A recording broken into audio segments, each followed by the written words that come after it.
Think we're good. Mic check. Mic check. Cam check. What up, y'all?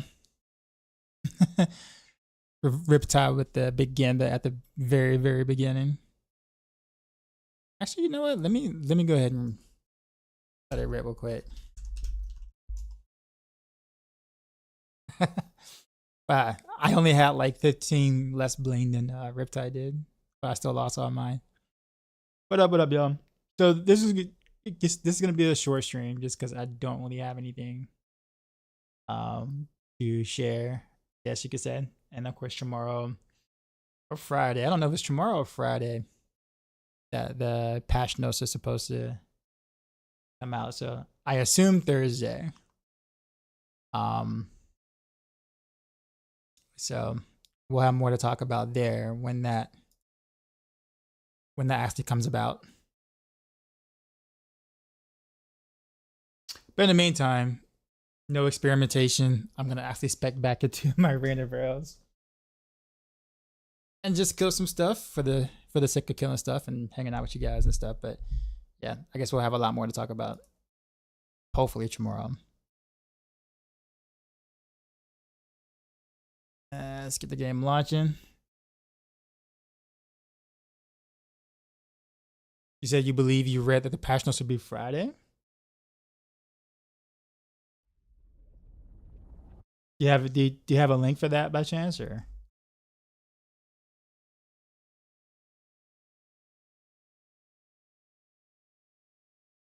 Not that I don't believe you. I just want to have a link in case other people ask. So I'll have to say, yeah. Look, check out the link. It's definitely Friday.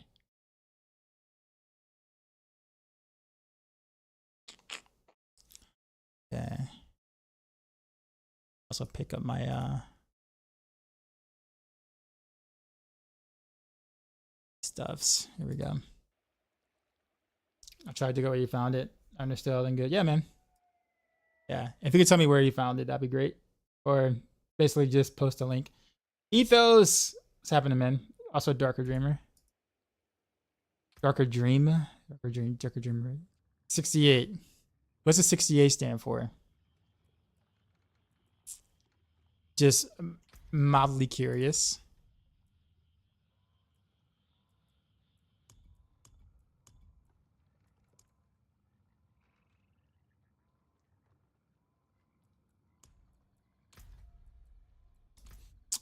I'm gonna take a gamble and up my settings just a teeny bit. See if I see the game's performance issues or memory leak is still there. I know like on medium settings it's been fine or okay, but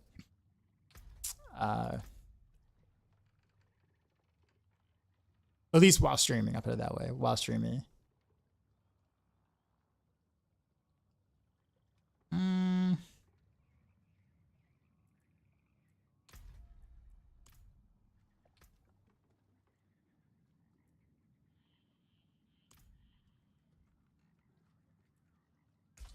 Wait, was I getting ready to like delete a character on accident? Oof.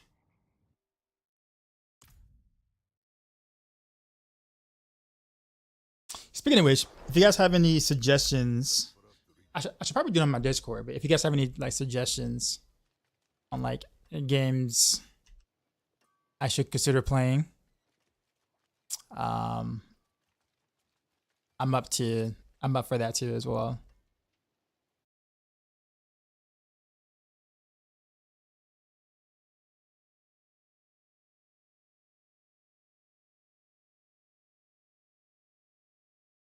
No, the patch notes is the 15th.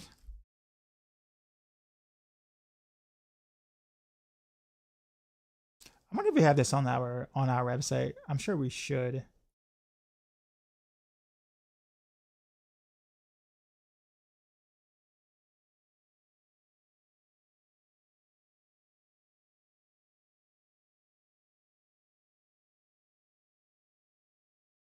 Actually, It looks like our guys have reverted back to season 4 again for some reason.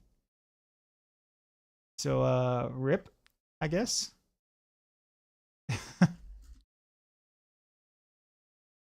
Okay, yeah. All right. So yeah, patch notes are on the 15th.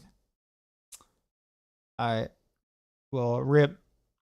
I thought I was gonna have something to yeah, AI cook that. Yeah. I was gonna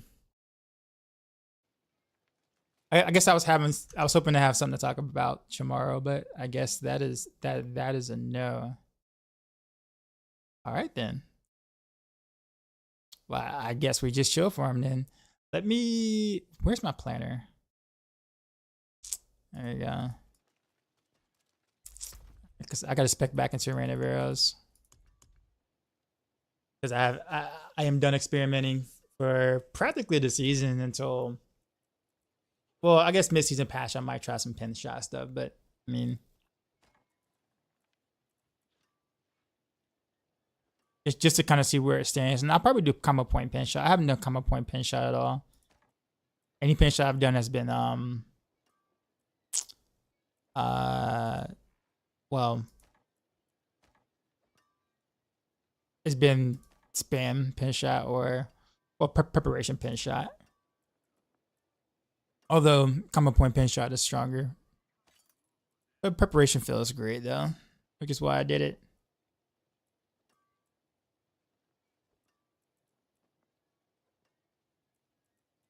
Where's the other ring at?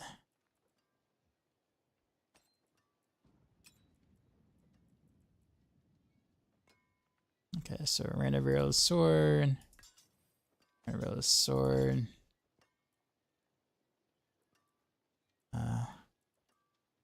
Guess random arrow's glove. Arrow's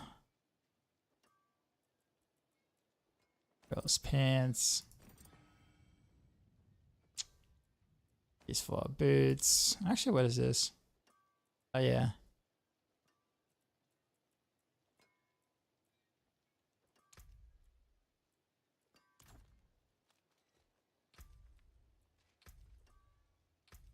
Have to redo my entire Paragon board though.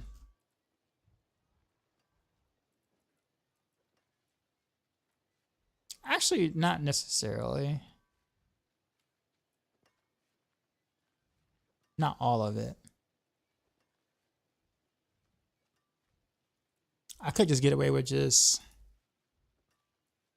so I'll keep 1, 2, 3, 4. It'll be just this board I would change.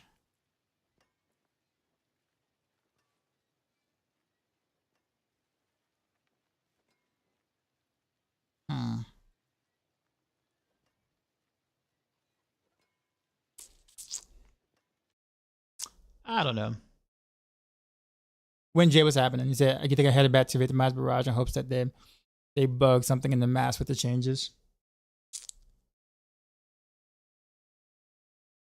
It's funny because like when you want them to bug out something, like when you actually want to bug out something, it's probably not gonna happen. But yeah, I don't really see I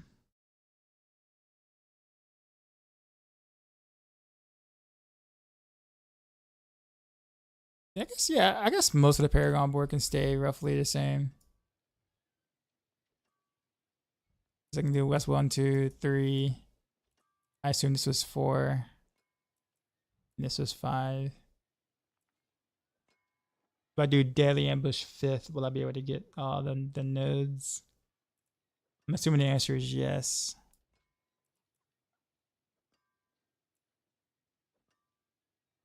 You know what? Screw it. We'll just refund it all.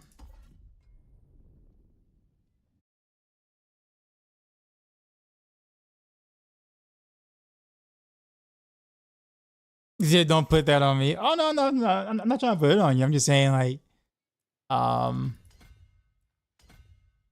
at this point, I'm hoping the patch notes shows a lot more. But if we're just getting buffs to like meta stuff for the most part, like stuff that we already play, then there really isn't any reason or anything to revisit or experiment with. Because we all know how it performs, so just add another couple of, pit tiers of performance, and then that's it. The one thing I will say is though, is I guess the Blast Wave Shrine and the Artillery Shrine is probably going to be stronger now. So that's gonna have an effect on fishing, on pits, because people are, not only are you going to, I mean, if it's actually like good enough, not only are you going to need to make sure you have a good riff and a good boss, but you need to make sure you have a good shrine, right? I'm hoping that it doesn't get to the point where like you almost need like an Artillery Shrine for like the boss, or like a Blast Wave Shrine for the boss or something. Where we start getting to like that part of fishing where we like save shrines or whatever. I don't know. I think that was something that they was trying to prevent in the first place. But it'd be kind of funny if that kind of returned, because that wasn't really a lot of fun in D3 when we had to gamble for shrines or pylons, I guess you could say, for top clears. Can't imagine this is much fun here.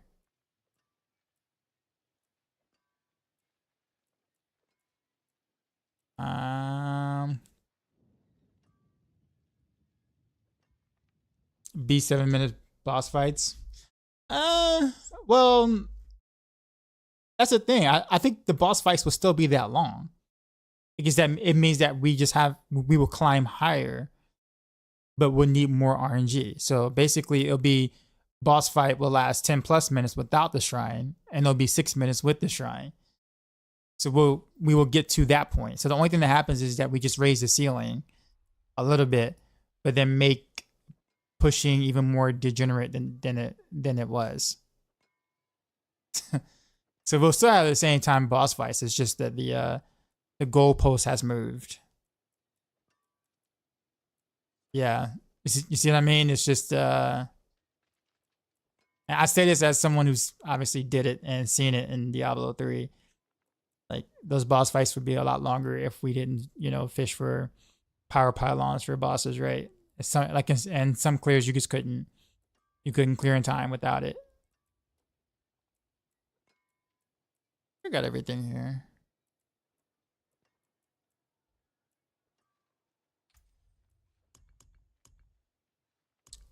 So yeah, that's all I'm saying.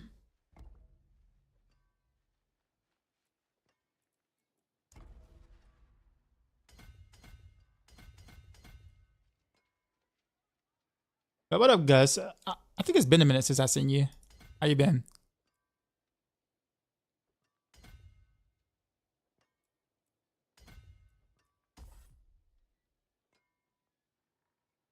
But yeah, I hear it's been rather quiet after that campfire chat. Even Woody Joe was a bit upset. He put out a video talking about it.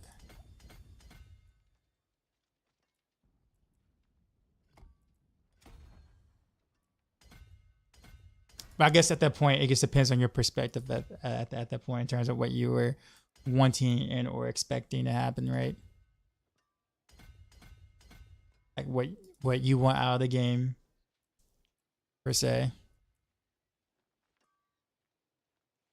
Woody was pretty funny afterwards. I haven't actually seen the whole video, but I mean we've talked in the Discords or whatever.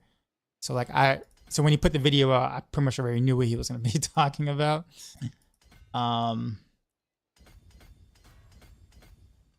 What made it funny at the end of the video, or towards the end?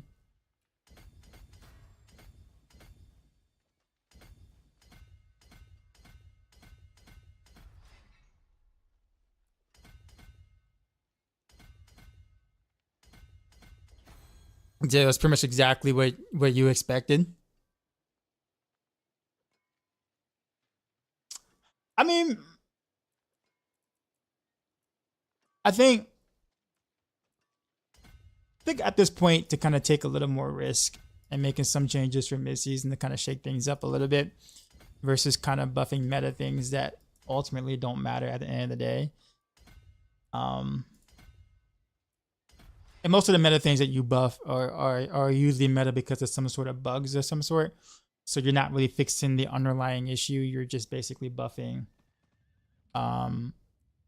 You're scaling. You're just continuing to scale a bug.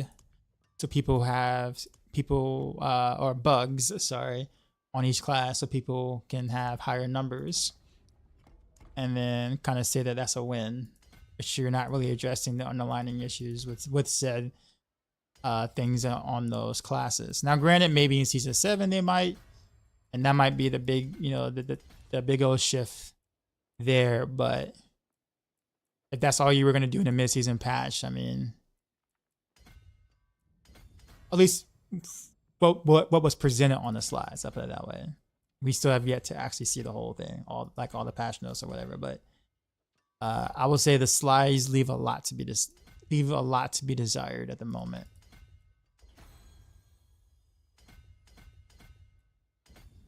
Like if the slides were like the aces, right? Like if the slides were considered the aces of the, the information that they wanted to present, then that it feels a bit scary.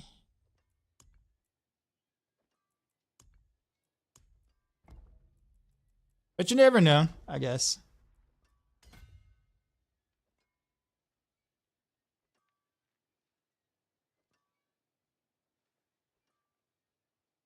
Wait a minute.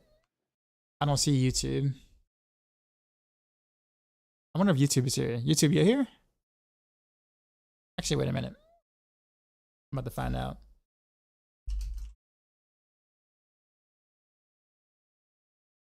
No. Okay. So apparently that's not working. Yeah, I wonder if anybody said anything on YouTube, because I have yet to see a thing. Oh yeah, they are. Okay, there you go. Well, bro, I'm sorry. I see you guys now. Yeah, for some reason my YouTube chat wasn't coming up. Cause I'm like, wait a minute, it's been about like 40 minutes and no one said anything on YouTube yet? Like, no way. Yeah, hold on. Let me make sure that's working correctly.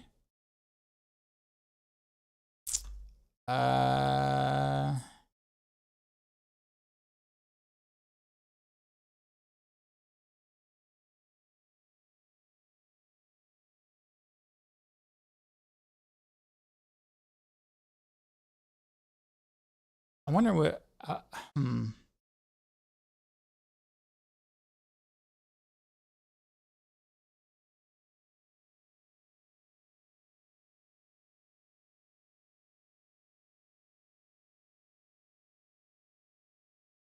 Sorry. So looking back at the chat now, is that you're here? Cool. So am I gonna do any victimize stuff after the buff? Probably not. Because I mean, all they did was just adjust numbers. They didn't change anything about Victimize. So it's just numbers. So like I know exactly what it's gonna do. It's just it's gonna be about roughly 4 pit tiers stronger than it was, but it's gonna do the exact same thing. Now if they change the way it functioned or something, now we're talking. But they didn't do that.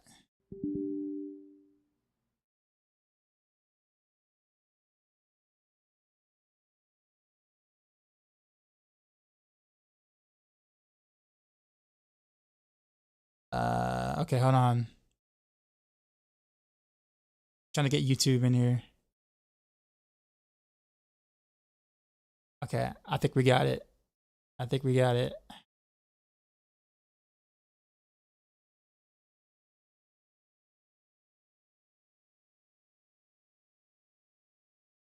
There we go. Okay, cool. YouTube's here. Nice. Okay, sorry about that, y'all. I wonder if they delayed the patch notes so they can make more changes after terrible feedback at the Campfire. Probably not. Like the amount of time they would need to be able to make the changes and then test the changes to make sure the changes don't bug other things, they would need more time to do that. I assume that the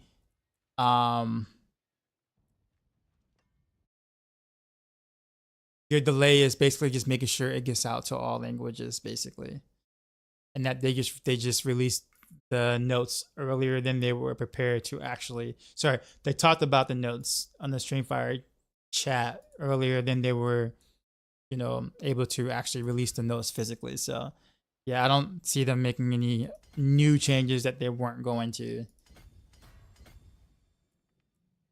And like I said, I don't think that the feedback to the Campfire thing is probably overall negative in terms of like the community is concerned. I think the people who didn't really care for it was probably more so the vocal minority.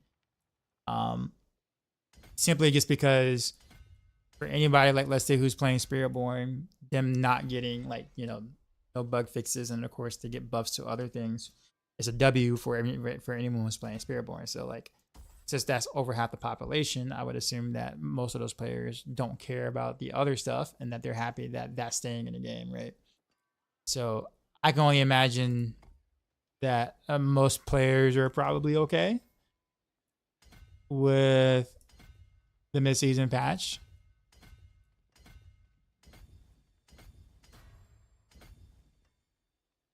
That's just like my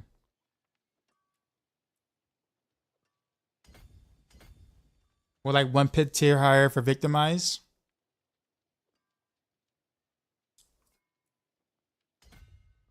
Is it really not much more than that?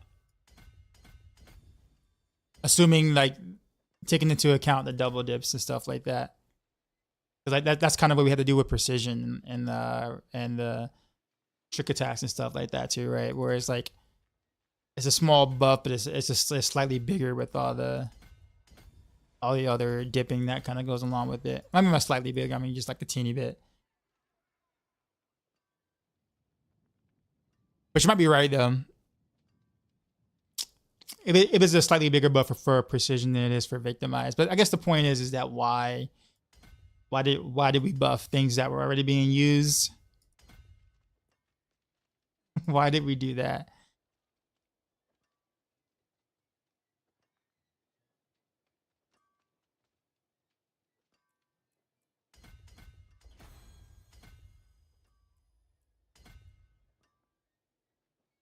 Could be an L because now they'll never escape Kepaleke plus Midnight Sun.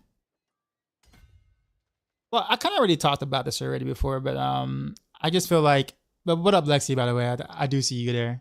I do see you. How's it going, sir? I guess my biggest concern is that we're gonna end up in a loop of chasing bugs that will never really be addressed or fixed.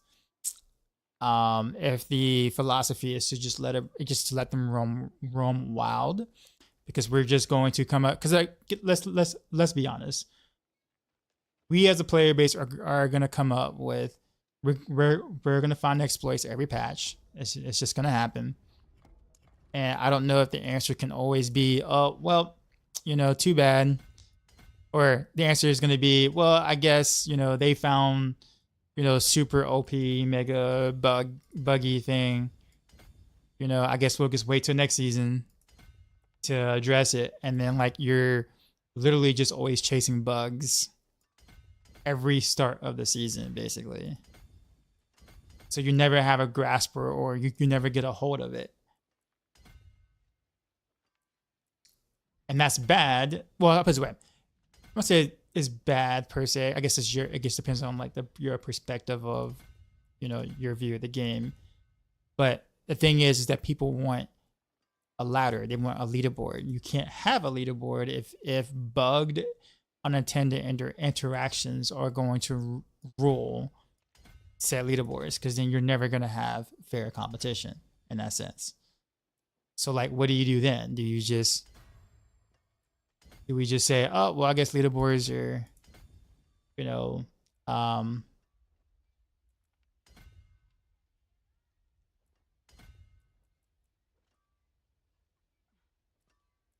He's like, oh, well, I guess leaderboards are ruined until next season, or until someone finds a new exploit. Like, I get the approach. They don't want to piss off people. I get it. People invest heavily into gear, gold, and some people invest with real money. So I get it. I totally understand that portion of it. But then you're just never gonna have a solid game if all we really care about is making sure that we don't upset. If we don't upset the player base at the end of the day. The gauntlet leader was really, well, yeah, it's just like,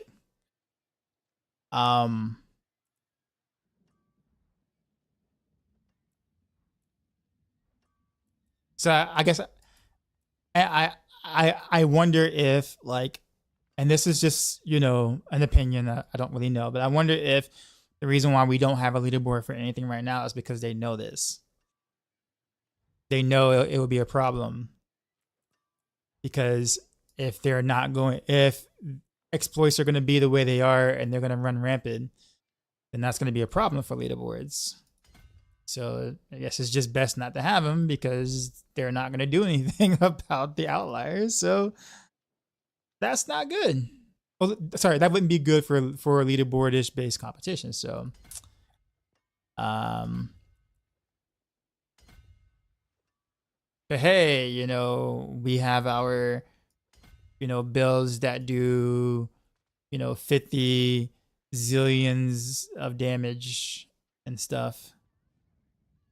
And it's important that we don't ruin that kind of fun for the player base. Because we all know bigger number equal more fun.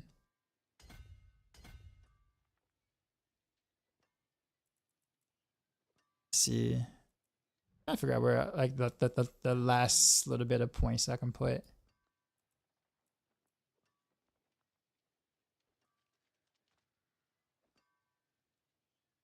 But yeah, not wanting to piss off some people pisses off a lot of other people. Well, so I made an argument. I sent some feedback.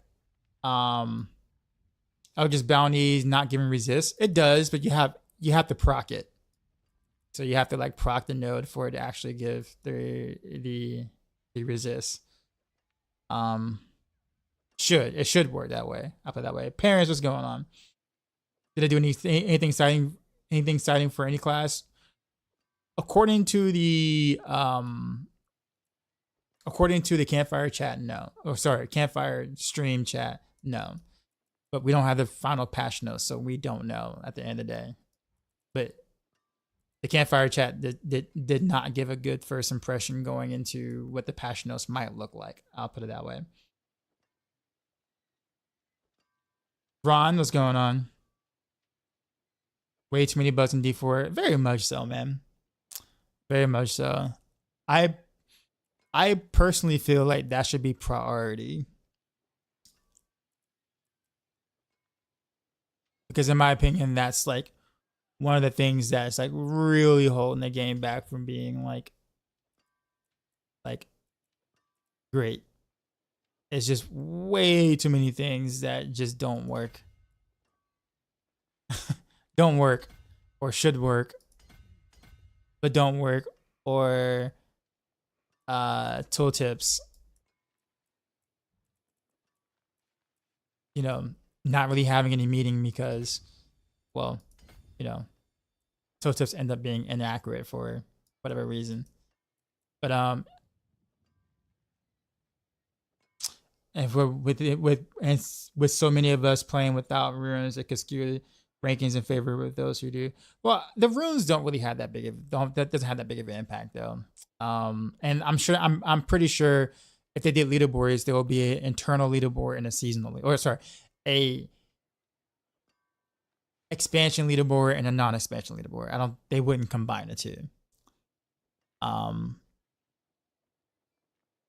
Like, that would just be like not even remotely like fair if they did that. Like, I can't imagine they would do that.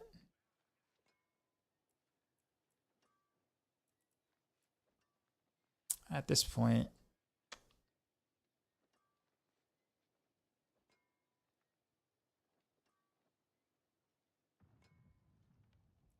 I guess I just gotta take the decks. Actually, no, wait a minute. Got decks there, so we'll do that.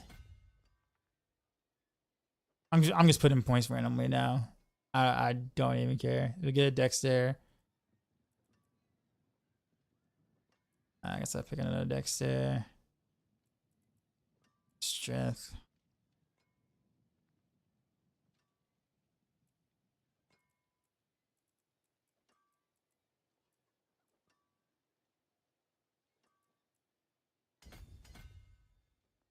I'm so far away just to get one. Whatever. We'll put that there. Who cares? Be honest, bro. Do you think PoE 2 can take a natural good portion of D4 players to the point where that Blizzard does something, or you think it'll stay as it is? So here's my thought. Because I always see like PoE mentioned a lot and stuff like this. And as someone who doesn't really play PoE, I'm looking forward to trying it myself, like PoE 2. And I'm hoping that they are more successful than the hype that is generating. Which means that I hope, like, which is very, like, it's almost impossible to do that because there's already a lot of hype. But I hope they're more successful than the hype that they're already generating. Reason being is because anytime that you have competition, then you're forced to do something. So I'm not saying Blizzard isn't doing anything, but what I'm saying is the more competition that is in the genre, the better. So I actually hope that Path of Exile 2 comes in bug free. Obviously, that's not going to happen. It's going to have bugs. But I hope it comes in like, I hope it's bug free. Just to legit rub it in, and like, I mean, like nail that point home. Because at this point, you know, that would kind of sort of force Blizzard's hand at that point to, well, you know, kind of, you know, do something that, you know, or be a little more aggressive in the fixing of the bugs part of things. Because you can't afford public ridicule like that consistently when you technically are the bigger company. You know what I'm saying? Like, granted, obviously the devs don't make all of the decisions. There's a lot of red tape above and all that stuff like that. So that I do understand and know quite well. But it would force the higher ups to, at that point where it's like, oh, we're losing money now. Okay, yeah, let's actually focus on, like, you know, fixing, like, you know, the game. And we'll kind of probably get something more of that line. So I'm actually looking forward to Path of Exile doing that, like doing really well. I'm hoping that it does insanely well. Even if I don't end up playing the game long term, like the success of Path of Exile would only means a better product for other action RPGs, because you now have to compete, like really, really compete to not be irrelevant. Now, granted, the Path of Exile base and the D4 base are quite a bit different bases, but if Path of Exile 2 can appeal more to the casual player base, then yeah, at that point, Blizzard would definitely feel the pressure. If it's catered to the same hardcore player base that PoE was, then Blizzard may not be bothered by that, because it's, you know,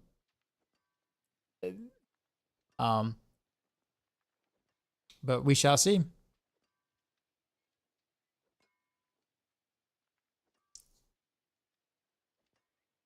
You can't just let bugs like this many seasons. So I am in agreement with you. I am in agreement with you on that.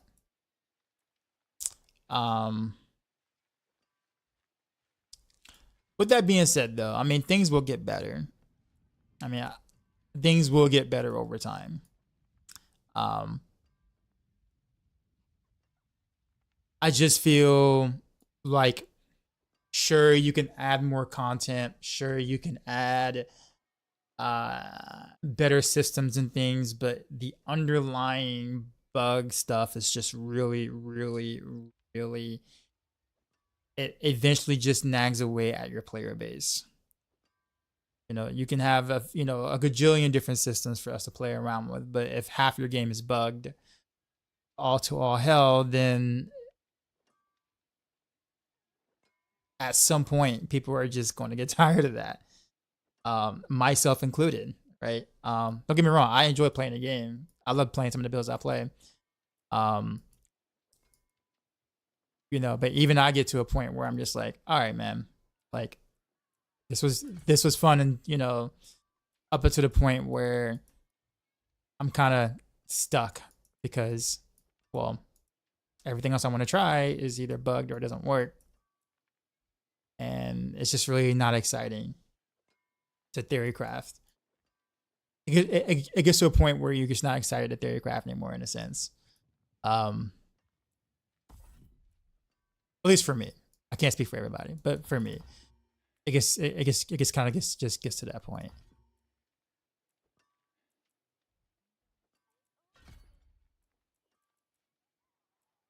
So we need math. I don't need an intermission either. I guess we can just put up the points there. Yeah, that works.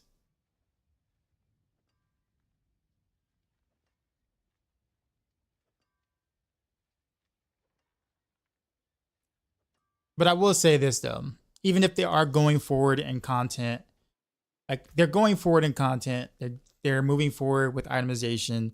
So there are definitely some things that they're making some real progressions on, but they always take a few steps back every season when it comes to bugs. This is probably one of the buggiest seasons I played. And that should not be the case. Some bugs will be present, but it just needs to feel like there's progression in that. Right? I just don't feel like there's any progression. Like, in that at all. Like each season, you'll never have a bug-free season, right? Or a bug-free, completely 100% bug-free game. But there needs to be progress in that area as well.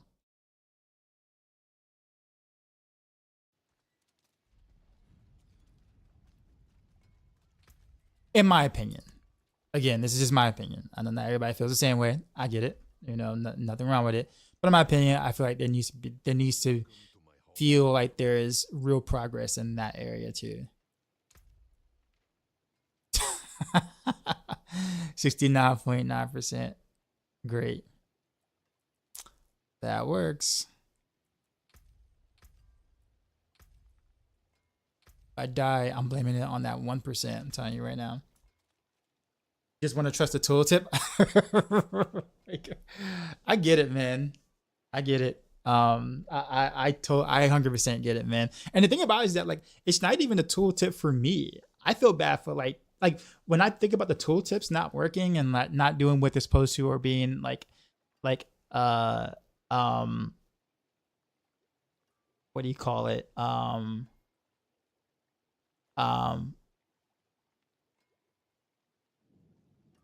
Can't even think of the right word for to use right now for it. Misleading, I guess. I don't know. It just like I feel bad for like just the casual players coming in just want to try stuff. Like the people who play the game often enough know not to look at the tooltip and take it seriously most of the time. Like if a tooltip says something, you double check it, you triple check it. That's what we do, right? But imagine like the thousands upon millions of players. Exactly. Yep. I was gonna use that example. The whole shadow clone example thing. Yeah, exactly. Well, it'll never be like 100% of your damage, but like 80%. We go from 60% to 80% of your damage, right? Like come on.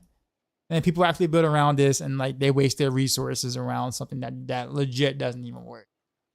It's just so horrible because the scaling and all that stuff. It's just like man, like. And then they're going around saying, yo, like, why is it not doing the thing? Or I don't understand. And I'm like, Bro, we are with you. We don't understand either. We don't know why is that bad. All we can tell you is to not use it. Like, but it said, I know what it says. But it should be given. Yeah, we know that what it should be doing. We are well aware of what it should be doing. You know what I'm saying? I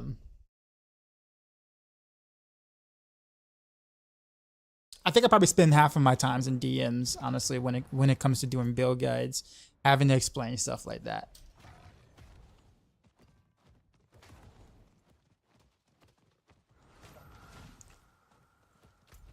Because a player who's trying to theorycraft their own build or put together their own thing is actually doing the right thing. They're reading the tooltip, they're following the tooltip, thinking that as long as I abide by the tooltip, we're good.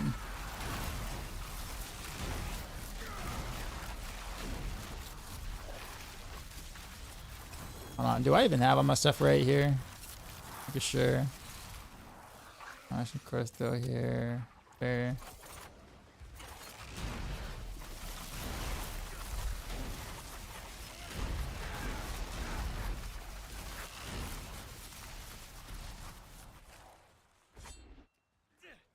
I was gone for 5 seasons and still can't believe they haven't fixed Shadow Clone. Bro, there. You know, Victimize has never worked properly, ever. Ever.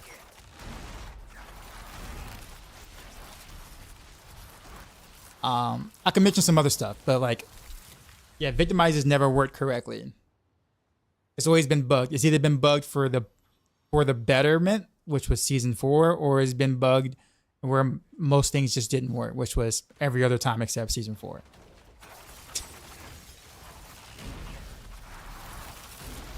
Precision has been bugged since season 3.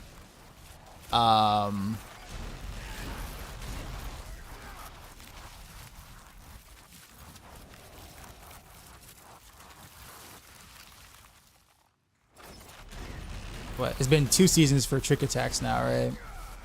Weapon mastery or malice double dipping or whatever. Been bugged for 2 seasons now. If you try to stack combo points against a wall, you can't, and that's been bugged since the game came out.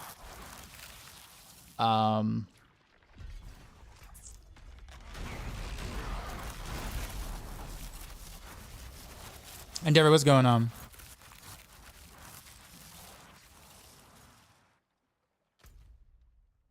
So weapon mastery, so not so much weapon mastery, but malice. Malice double dips with Victimize. It's not supposed to do that.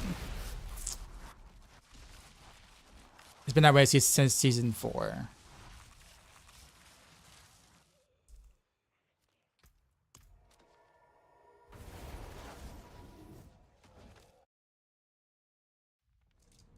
But what up, Endeavor? How's it going?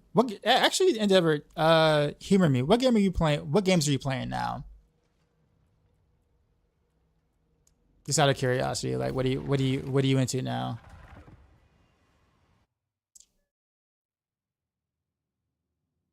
Gentleman, the elephant still alive.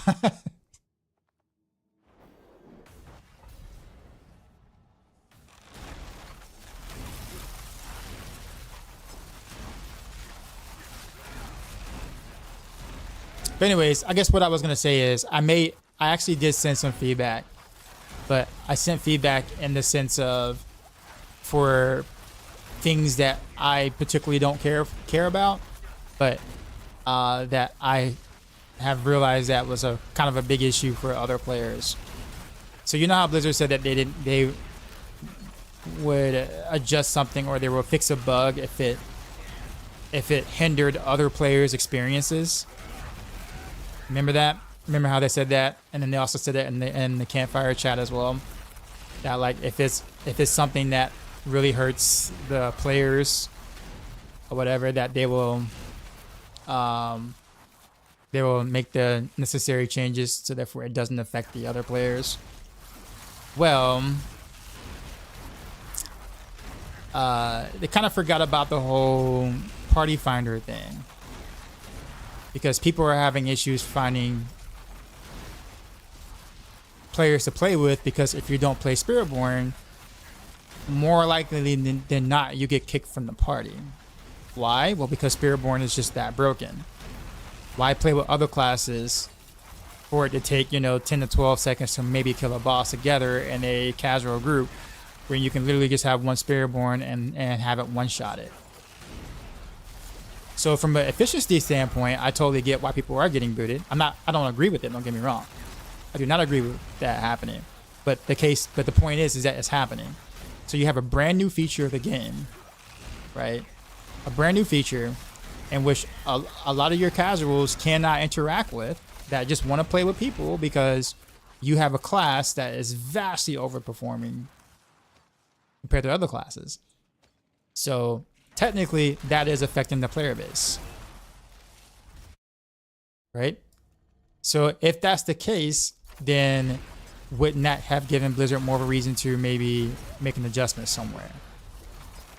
Or are we going to just lead the rest of the season with those players unable to find people to play with because they just happen to not play a DLC character? Don't get me wrong. No matter what Blizzard did, it's a damn if you do or damn if you don't situation. But I do find it quite unfortunate that wasn't even brought up or addressed or anything. And I don't even play groups like that, so I don't have a dog in the fight on that. But I can imagine people being like, feeling some kind of way, where it's just like, man, all I want to do is just play in a group, or find people to play with. And I'm using your system, and your system is causing me to get kicked because I didn't play the DLC class.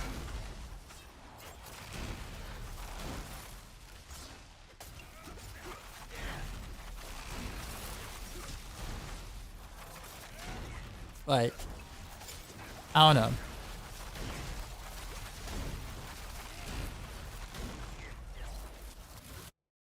I mean, I complain sometimes. I mean, I complain in a sense, but like, for me, it's a much like, it doesn't have like that big of an impact on me per se.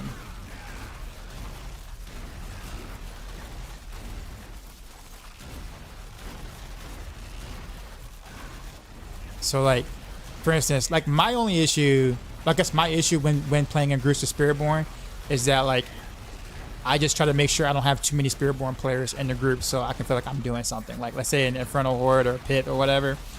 Like, basically one Spiritborn is fine. But the moment that I get two Spiritborns or whatever, then like my build doesn't really work because I can't hit stuff. So, I actually didn't kill him in the 3 staggers.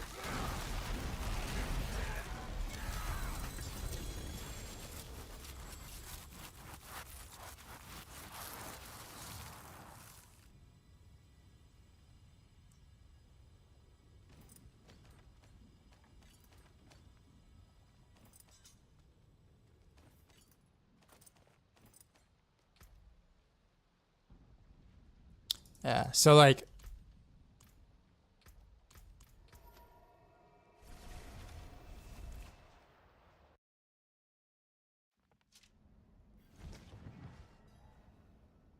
it should have been past mid-season 100%, but the yellow Billy did.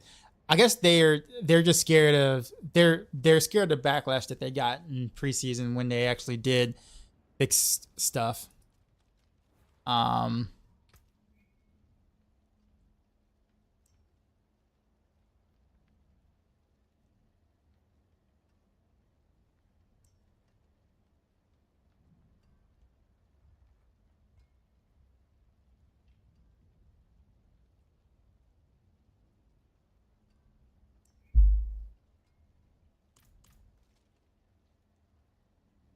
You've been following your Renavero guide, and I was able to do Pit 85 very comfortably. Renavero's is a very fun build. Speaking of which, I need to turn the damage numbers off.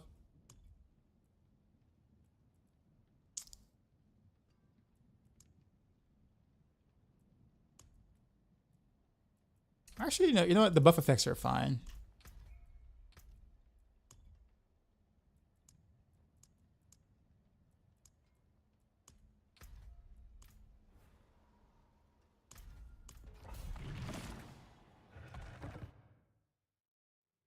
Pin shot buff.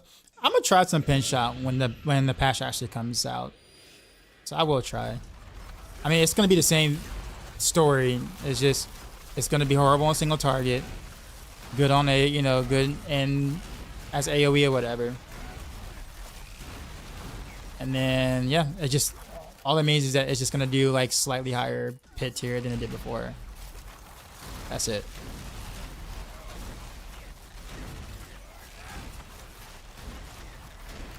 So the problems with pin shot is still there. It just does a bigger number now.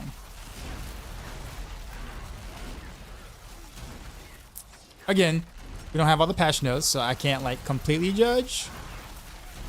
I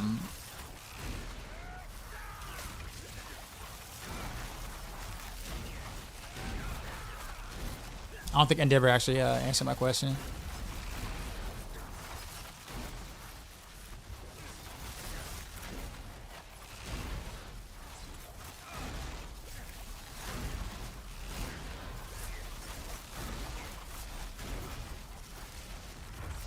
Ooh.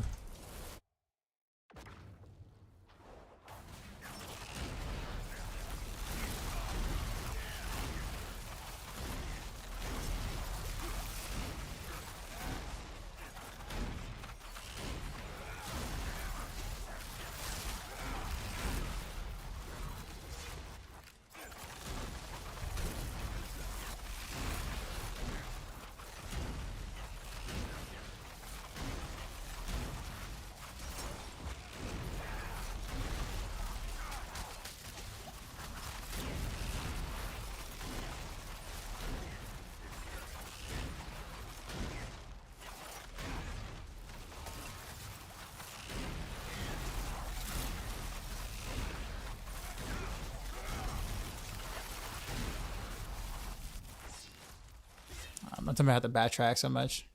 Which road builds would benefit from the upcoming bugs next season? Just about all of them. Any build that plays precision or victimize as a key passive will benefit. It's just bigger number, at least for now. We don't have the full patch notes, so we don't know of everything so far. But from what we've seen in the Campfire chat, if your build relies on Victimize key passive or precision key passive, then you're getting a small buff.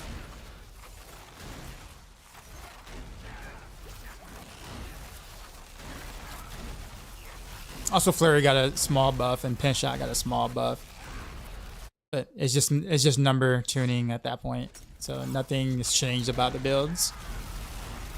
They're just a little stronger now. Pinshot buff is huge. You think so?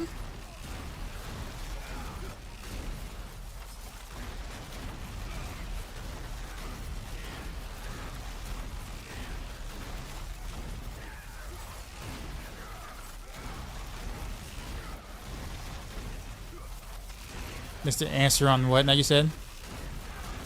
Oh, you said what adjustments would I make for hardcore Rain of Arrows Road? Probably nothing. Honestly, really nothing. I mean, I guess you can go Tyrio's Might instead of Shroud or something. If you're playing hardcore, but that's really about it. The build's already really tanky.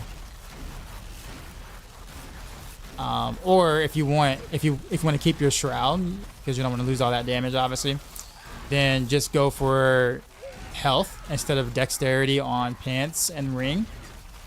And since that scales with second wind, then you'll be really tanky.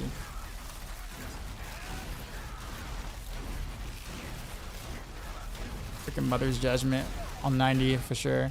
It's like on pants. You see how I have dex? Well, I have maximum health here, but on the guide, I think I have like all res and armor like that. So instead of dex, go maximum health. On the ring, go maximum health here instead of dex. Like you do those two things, you're gonna feel quite a bit more tanky.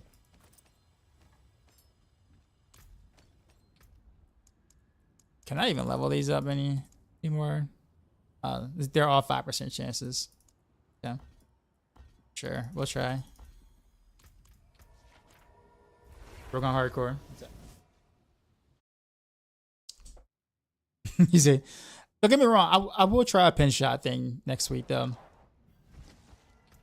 I will try a pin shot next week, but just like I already have a build and everything that I'm gonna do. I have everything I'm gonna do and whatnot. It'll be exactly what I did before, kind of. It's just more damage, but we'll see how close it gets to other skills, builds, or whatever. Which I don't really have any high hopes, but we'll try.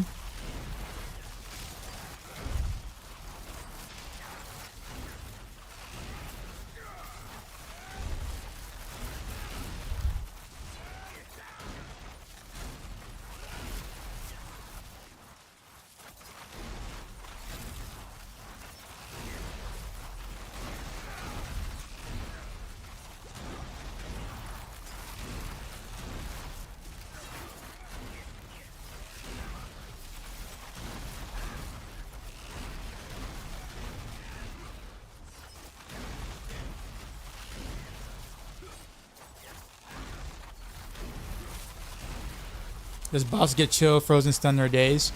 So they can get staggered. So until then, they're crowd control immune. But you use crowd controls to build stagger, and then once they're staggered, then everything works on them. Technically, all the crowd control stuff works. How's your barrier? Almost never drops. Keep attacking. You can't keep up the flurry. Make sure that you're using a resource elixir.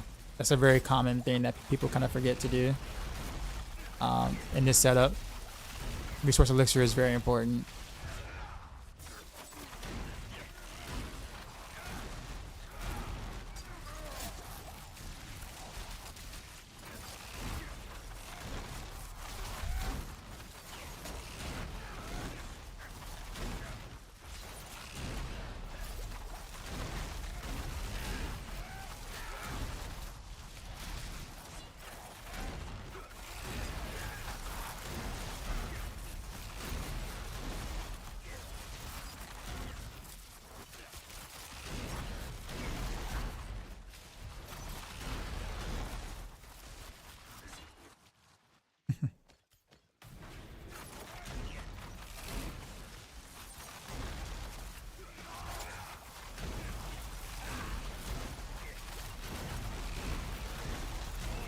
I cast multiple range right there, just in case.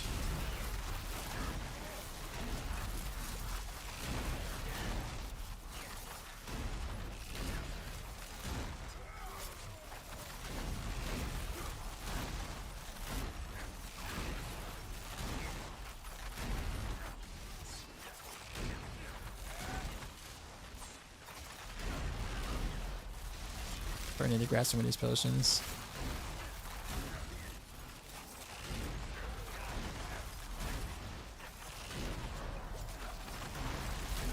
Does attack speed really matters in this build?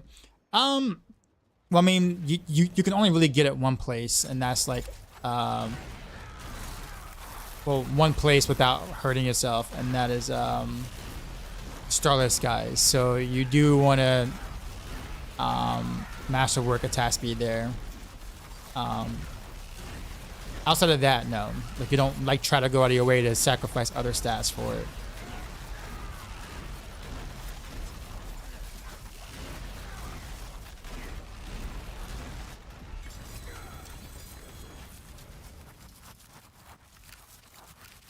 But it does feel a little clunky without like a decent amount of attack speed, though, and like just in general. I tried it without the Starless Skies, and like there is a case scenario that you may want to do it, like to try to hit like a little harder, like a teeny bit harder, but you'll definitely cast less rain of arrows, so it just doesn't feel good.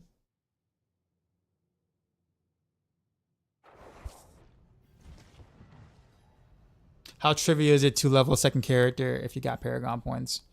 I wouldn't say it's trivial. If you're leveling another, like the same class again, then you can switch between builds easier.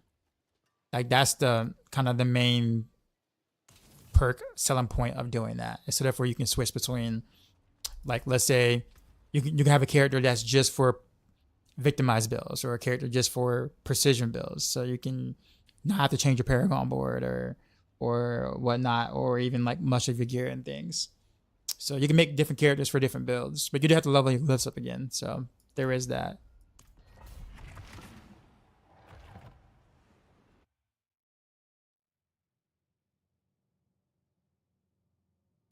The players who created that backlash in preseason have long since quit. Probably, yeah. You're not wrong.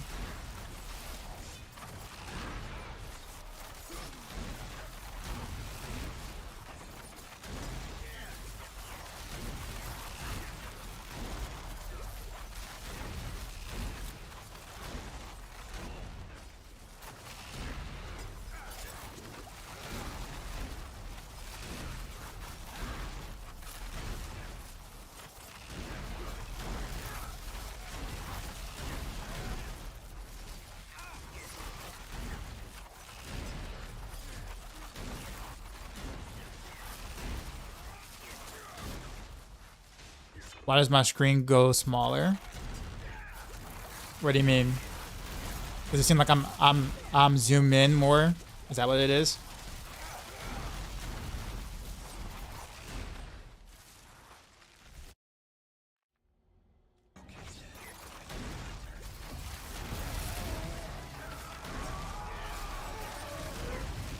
So actually, I'm zoomed in a little more than most players because I'm playing the standard view distance.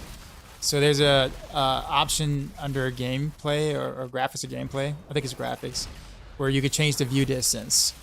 So I had it on far for a while. I think most players usually put it on far because it's easier to see more things. And I've had it on far for a while until like a week and a half ago, where I decided to put it back to standard just because. And I kind of like the way it looks in standard. Like the game looks way better at the original view distance, as the kind of like the artist intended or whatever. So it just looks fantastic at this viewpoint. No, I probably wouldn't do this with like a range build or anything. Is that decoy? That is decoy. What up, man? But yeah, I like the view distance actually for melee builds or up close builds. I put it that way.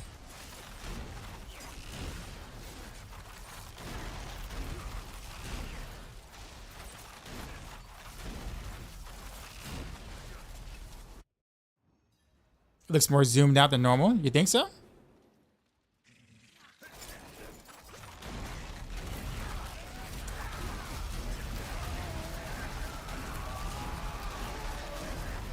Slither. Gus with the sub, appreciate you.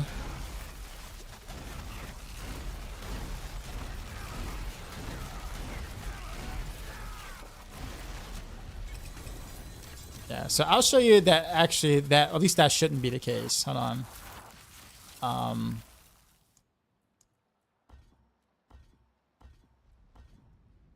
Yeah, so let's go to view distance real quick. So you got this gameplay, right? Yeah. No, it's not gameplay. It should be graphics. There it is, view distance. So yeah, so see how the standard, I go to far now, and it zooms out.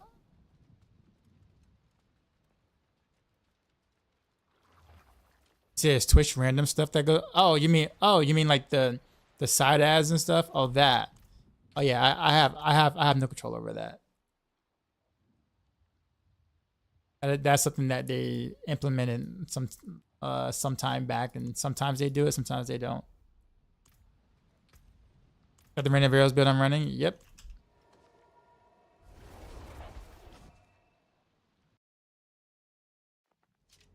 I'm at 53% attack speed, and I feel like I can cast consistently fast enough. Yeah, I mean, like I said, like really the only place, like I said, the only place you really get attack speed from is literally your Starless Skies, basically. So, and since on the Starless Skies, every other stat doesn't matter. Your core skill doesn't matter. Your lucky hit chance doesn't matter. Your critical strike chance doesn't matter. So the only thing that does anything for your build is the attack speed. So that's why we maximize attack speed on Starless Skies, because all the other stats don't matter. Like legit don't matter. All finished, are you? I forged more than horseshoes and nails. What do you need? Don't call a comeback. Hello, shining that well. Vaseline. Hello, bad pull that. Hello, shining beauty. All finished, are you? Yeah. I like Rent Rails a lot. It's a lot of fun to play. Shane, hello. For a game this weekend, I don't know yet. I might do like some nostalgia stuff, like maybe some like side scroller beat 'em ups or something. We'll see. Nothing crazy.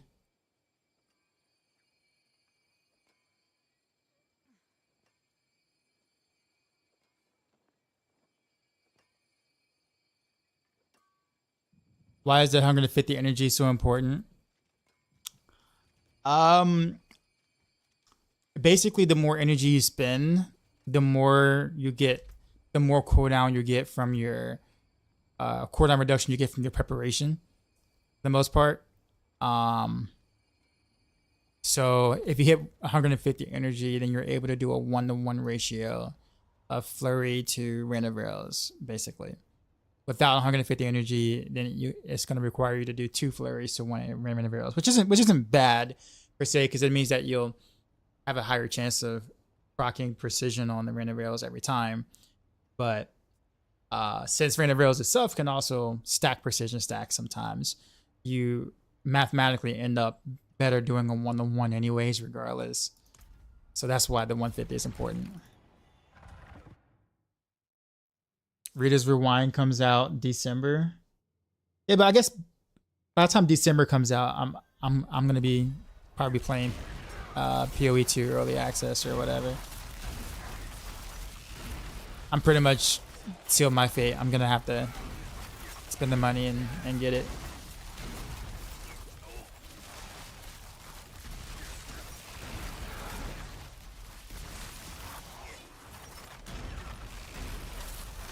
Which I heard is like what? Someone's saying that it might be like $30 or something like that. $30 to $60 or whatever like that for early access. If it's $30, then like no problem. But like, we'll see.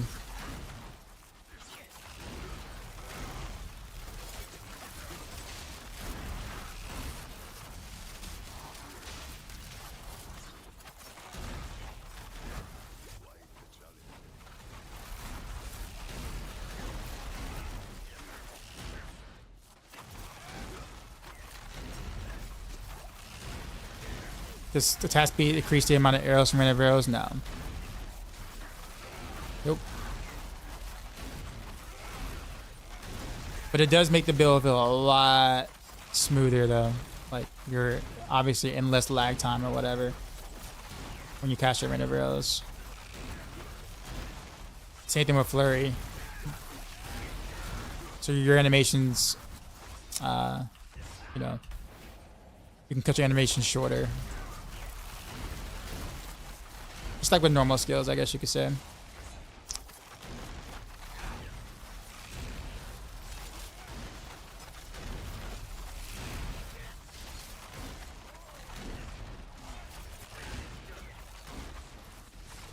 But that being said, there are no like special breakpoints that you need to hit or anything. Like you kind of have to for some other builds.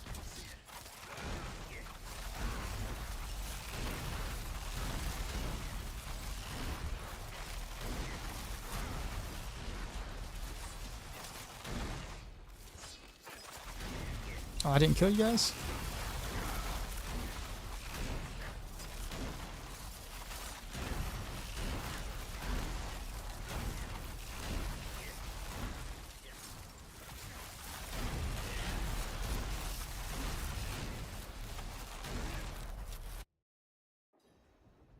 It's important to get your radios down to 10 seconds for it to work perfectly.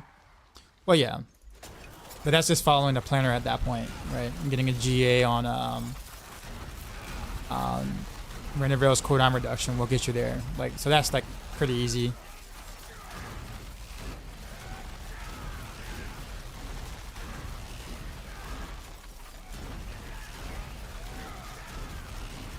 Like you don't even have to masterwork it. You just need a GA on it, and then you're done.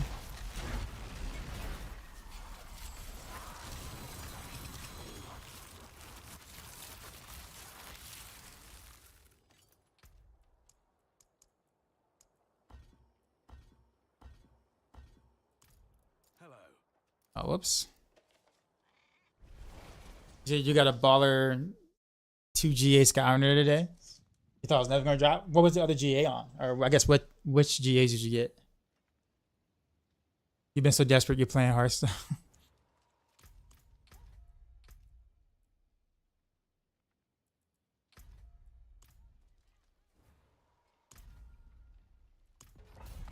Kind of sad though. I was actually looking forward to like talking about patch notes on Thursday, not Friday. I totally misunderstood that.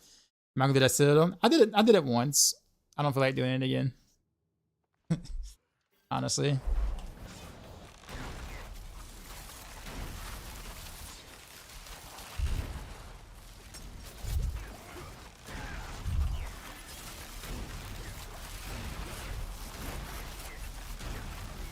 Aw, I messed up. I totally messed up here.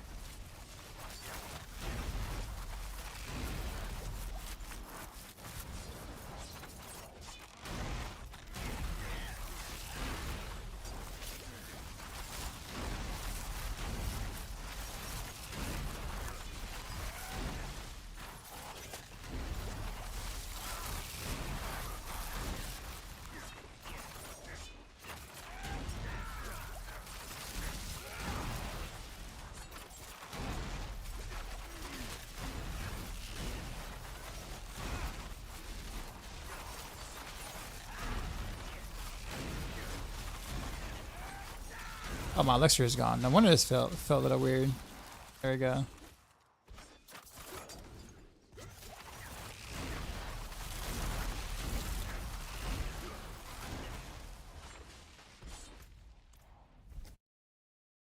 Patch notes Friday. Yeah, it's Friday, not Thursday. I thought it was Thursday too, because it usually is Thursday.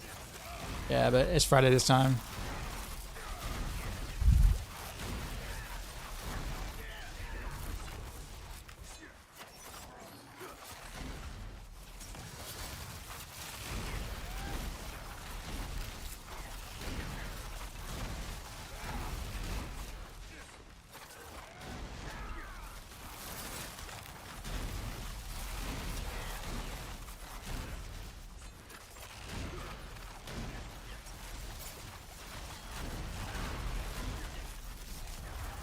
Wanted to take extra time to try to squeeze stuff in because it's a point of campfire chat reactions. Doubt it. Because, like, in order for them to squeeze other things in, especially like class changes and stuff, like that has to be tested. They're not going to be able to test things and have it ready for an adjustment in like 3 days. I mean, given how many things are bugged in this game already, I do not trust them to be able to sit there and making a changement or an adjustment without bugging out something else in the 3-day time frame. It's just not gonna happen.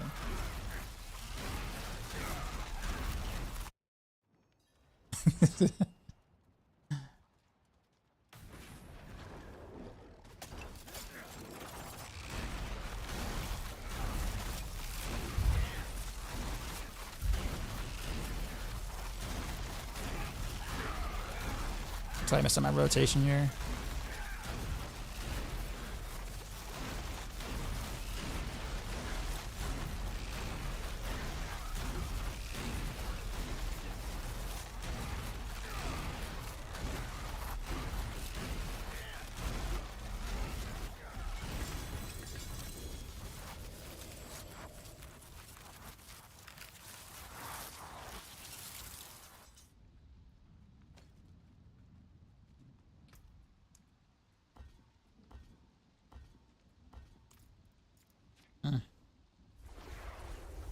They're just too busy testing WoW Classic. I don't know, Decoy. We're gonna have a WoW Classic beta pretty soon, and then they're gonna release WoW Classic Alpha, right? the stuff that people never got a chance to play. Yeah, and then sell it for about, what's a good price? I don't know, $59, somewhere around that range. Use it well. It's a genius idea, though. I'm not even knocking like Blizzard for that. People pay for that. Release the same exact game, but or release a game in the previous state years ago or over a decade ago, and then charge your consumers with that. I mean, that's a genius business idea. I wouldn't say it's like a business idea. Like people have been asking for classic servers, right? So basically, the gamers just gave Blizzard a bunch of free money. Basically, it's like, you know what? That's a great idea. We'll just give it to you and charge you for it.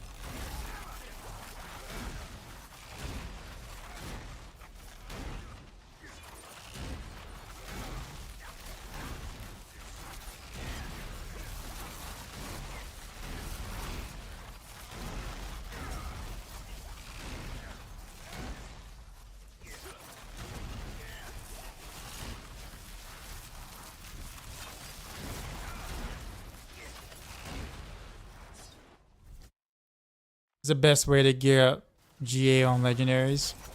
Honestly, it's just playing the game. There is no like one spot that's like significantly better than another, but like Helltide is pretty okay. Infernal Hordes is okay. Hits is pretty decent if you're quick. But GAs are random. Like you can't really force GAs per se, like on a consistent basis unless you do Cuirass Undercity. But I mean,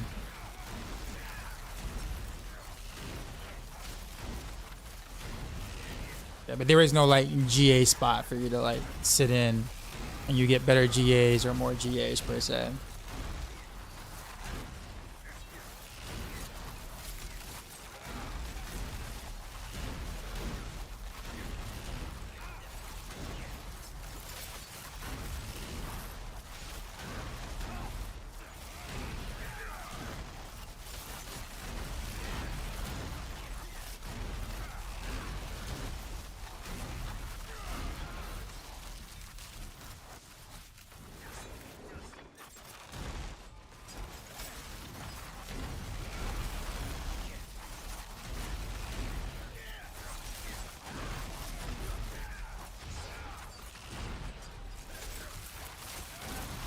Mixtape, what's going on?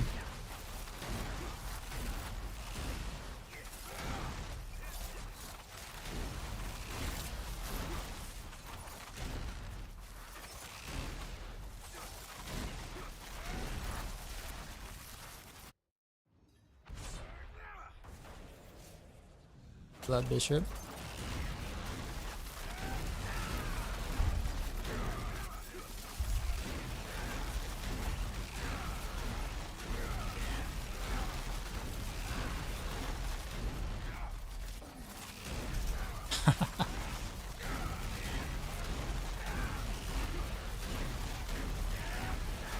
Maybe I'll get him in 3 staggers. We'll see. Yeah, I got him in 3 staggers. Okay. Sad Campfire. The thing about it is that I'm actually really curious to see why people are sad about the Campfire when legit the statistics show that 62% of the player base plays Spiritborn. So I just would assume that most people would be excited or happy about the Campfire. That if you're playing Spiritborn, that technically should be a W for you. For Spiritborn players, I put it that way. So like I just assume that more people would be happy about the fact that they're not nerfing things or or fixing bugs or whatever. Right? So I'm like legit surprised to see as many people down about the patch. About the Campfire chat. Like if you aren't playing Spiritborn, then yeah, like there's quite a bit to kind of bitch about, but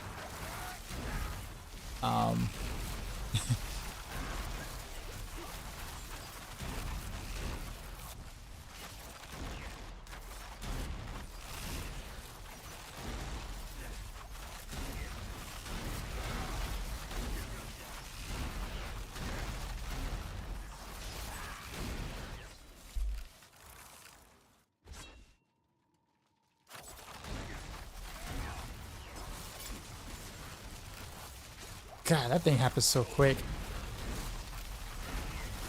Getting frozen sometimes when I like jump into that.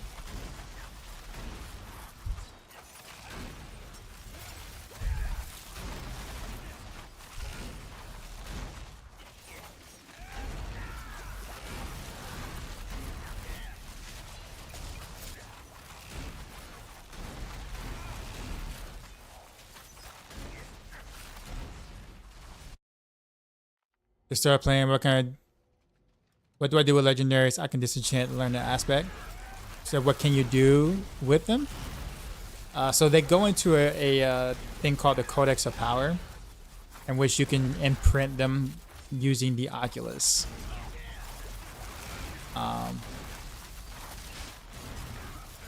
Occultus, not Oculus. Is that Oculus? Occultus. Occultus, sorry. But in order to get the legendary power, you have to first salvage the legendary to get the power into the codex for you to be able to imprint on any legendary you want at that point.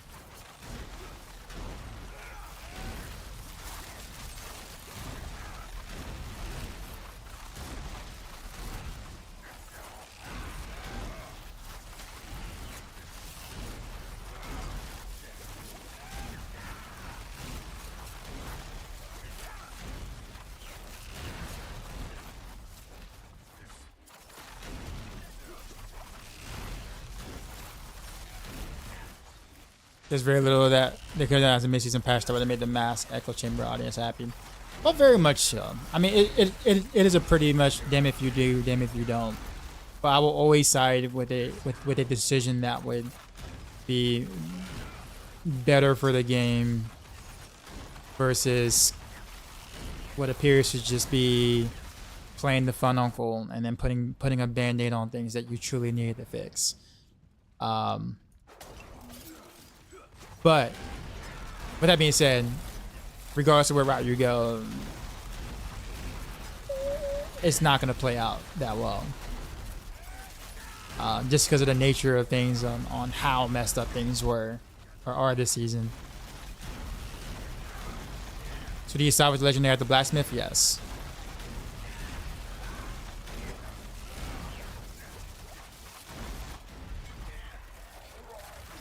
Dehydrate. I don't think I actually brought any hydrate with me. I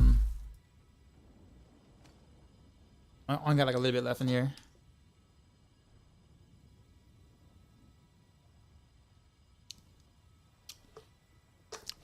The 61% includes more people.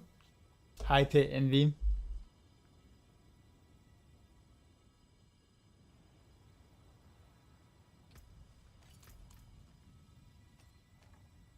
Yeah, but I guess for me personally, man, again, we'll see patch notes on Friday. Maybe we'll see more like changes that shake up something, I guess you could say.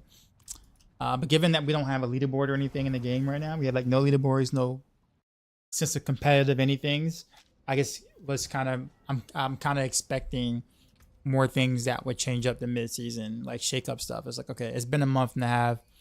You know, you see what's working, you see what isn't working. Shake up some stuff. I don't just add, a little bit of numbers to builds we already play. Like actually truly shake up some stuff. My hammer sings on your return. Too bad. They could avoid these damn if you don't situation if they just withheld releasing the product until it's stable. Bruh, with the amount of bugs in the game right now, like at this point, normally I would agree with that statement, but at this point, we're probably looking at another year's worth of like testing for bugs. At this point, like you just literally go back in the oven and you just go, all right, fix all that, give it back to us in a year, kind of sort of thing.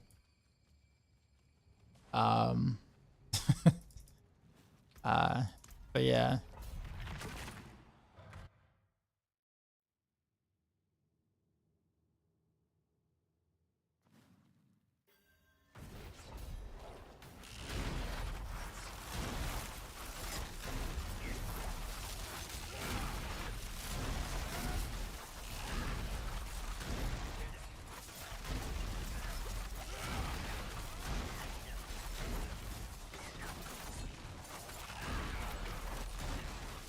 But I guess my thing is that with as many people that are upset about the Campfire chat fix or like that, then they might as well just have done the bug fixes if people are going to be mad at them anyway. This is my thought. Oh, they're mad at you? Archer Rywanovsky Alright. cheered X1000. Put the 1,000 biddies. What's going on, man? Yeah, I mean, at this point, if people were going to be upset, you might as well start like fixing the game. You know, the bugs or whatever. If people were going to be upset anyway. I don't know if trying to be the fun uncle is like still working to their advantage right now.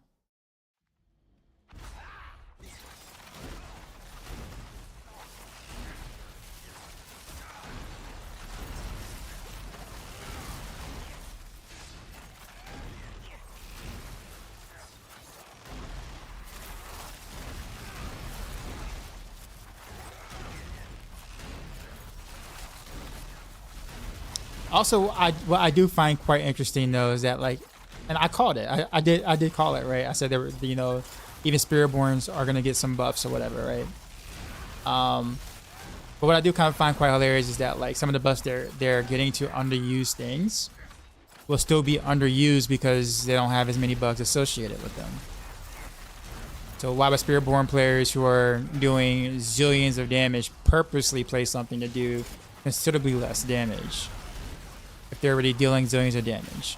If they wanted to do that, they would have just played any other class. If they really wanted to feel a nerve or play something different or whatever, they would have long played a different class by now.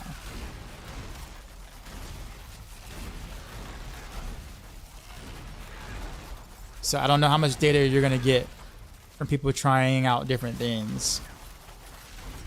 Other than maybe some like content creators or whatever who are just bored and want to show off something different on stream or something. But how many people are going to actually switch to something considerably weaker just because you buff a couple of numbers on it?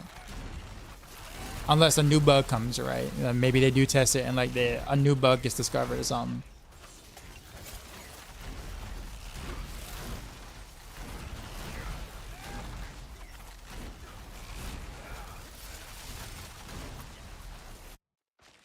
Do you reckon Victimize will be used again with Disorganized after mid-season update? No. No, the buff is not that big.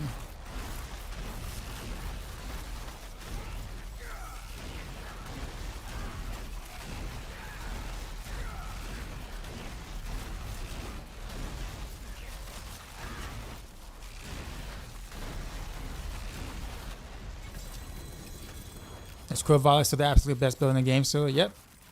It will be that way for the rest of the season. No contest.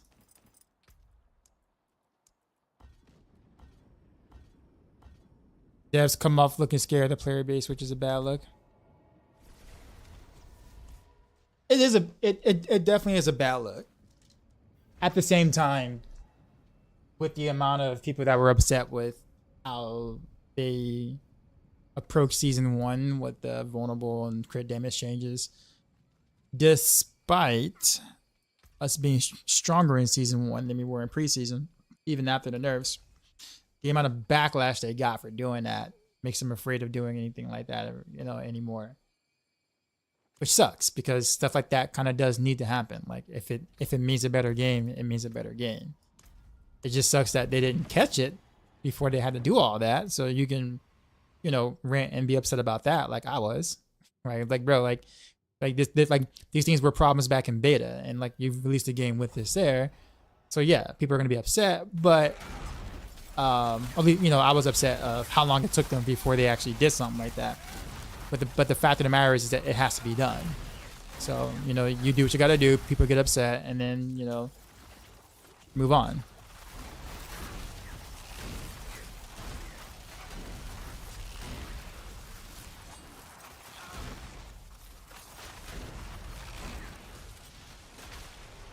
But I really think that like no developer, no action RPG game is really like immune to that though. Like you even had a stench where in Path of Exile, like when Chris Wilson made some changes to the game that were considered nerfs or not as much fun or whatever like that, because he wanted to slow the pace of the game down.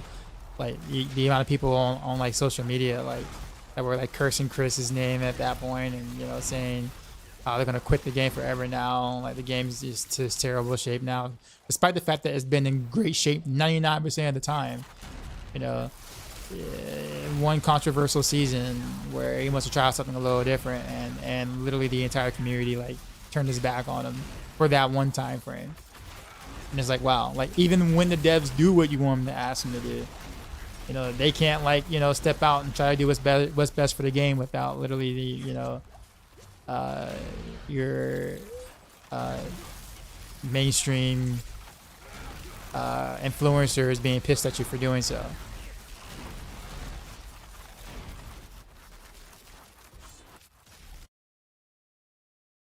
So it's like, I don't think any action RPG is immune to that. Even your most beloved developers or games are going to be subject to that kind of scrutiny.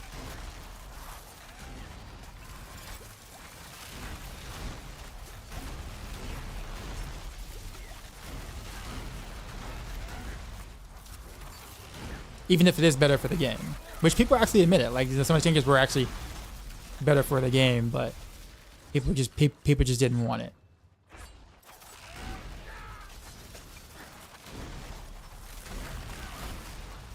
Some of them, not all changes, but some of the changes were definitely better for the game.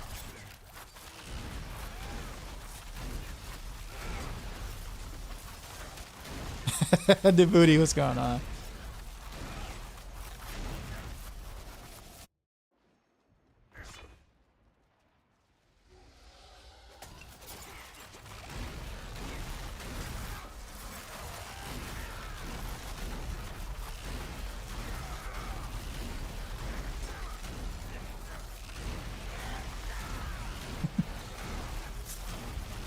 One of my students told me that joke before. So like when I was reading halfway through it, I like instantly recognized where you were going with it. But yes, I do like that. They use the F-bomb and everything too. I don't really. I allow it if it's a joke usually at the school. But if they just randomly doing it, it's fine. But if it's part of a joke, it's all good. Is everybody play Rain without Flurry? Rain looks so cool, but I really hate Flurry. It's your least favorite skill. I mean, you can just replace Flurry with Barrage. You don't really need a planner for it. Literally, this is what you do. Let me show you what you do. Okay, watch this. Boom, boom, boom. Barrage, barrage, barrage. Switch. Done. That's it. Nothing else changes.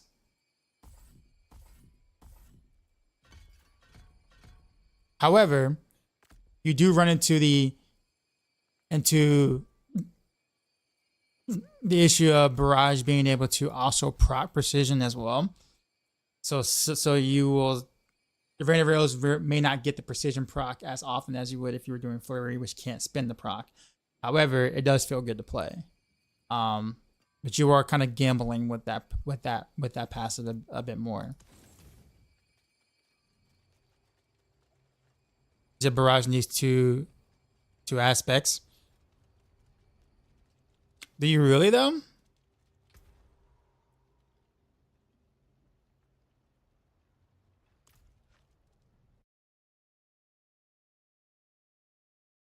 What benefits do you get for using? Because like if you switch two aspects, you're losing a lot of damage by doing that. What do you gain by going branching volleys or high velocity there?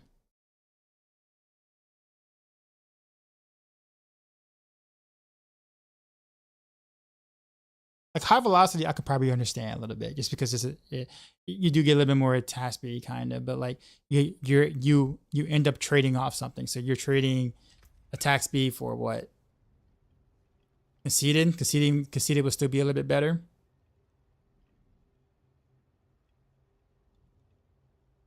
Art. But no, yeah, I don't really think you really need to do the two aspects at all, because Barrage doesn't do any damage in this build.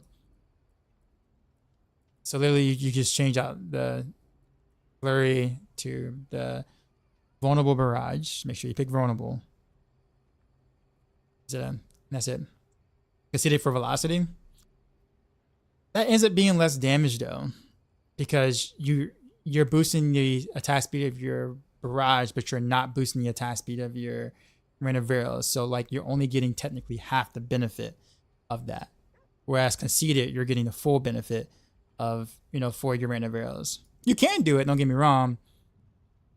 You're just gonna have less output by doing that. Does Flurry build precision? Technically, yes, it does. It's not supposed to. It's a bug. But Flurry actually builds precision, yes. It doesn't spend it, which is why it's actually very good for a build like this. It feels smoother, yeah, but that's a 30% damage loss though. But I mean, if you're cool with that, I'm not saying don't. If you like it better that way.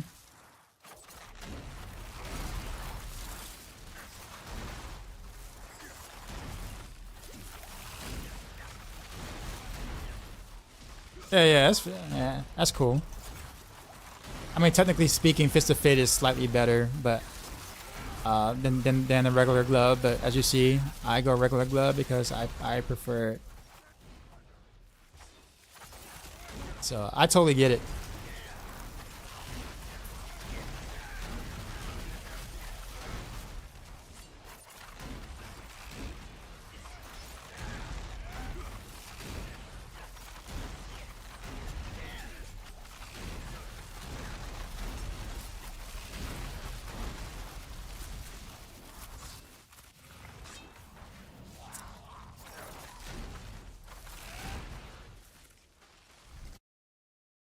Geeky Sean was gonna say, hey, you're new here? What's going on, man?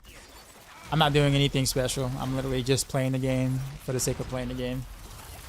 And talking to you guys. Waiting for patch notes to reveal itself on Friday so we can have more to talk about.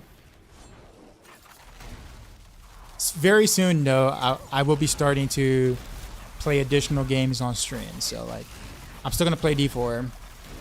Or whatever, like maybe the first half of the stream, but the second half of the stream, I'll probably segue into a second game. I guess I haven't decided what that game is going to be, or what those games are, what games, plural, they're going to be.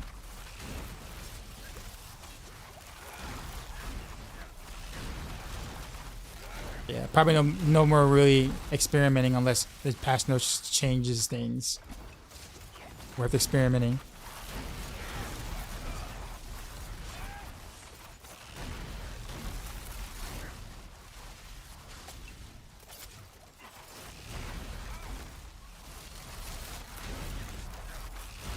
Arturi, what are you talking about, sir?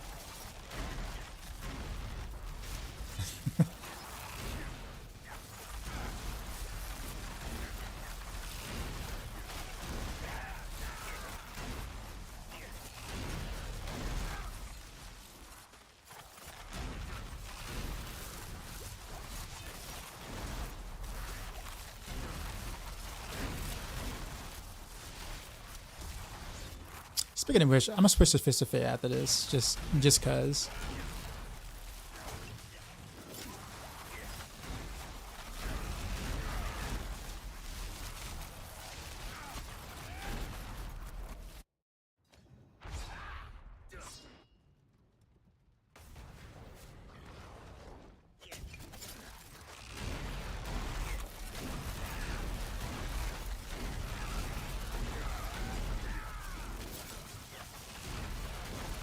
I shouldn't have did that.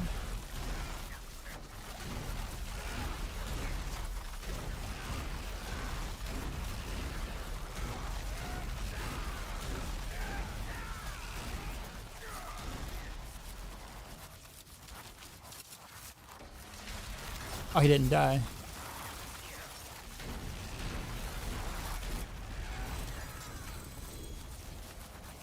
Chilling, having some fun with the campaign again. Yeah. At this point, like I said, like there are things I do like about the season, and there are builds I like to play. So I'm just gonna casually kill things, get mats, continue to masterwork at a relatively mid pace, I guess. And I guess if I Paragon up, I Paragon up. It's kind of really it. That's all I got.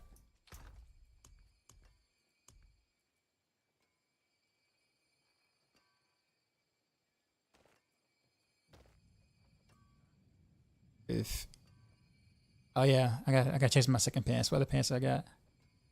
So this one, yeah, this is my armor pants. There we go. All right. Fist of Fate time. Is Nightmare Dungeon still the best place to farm Masterwork and Mass? Yeah.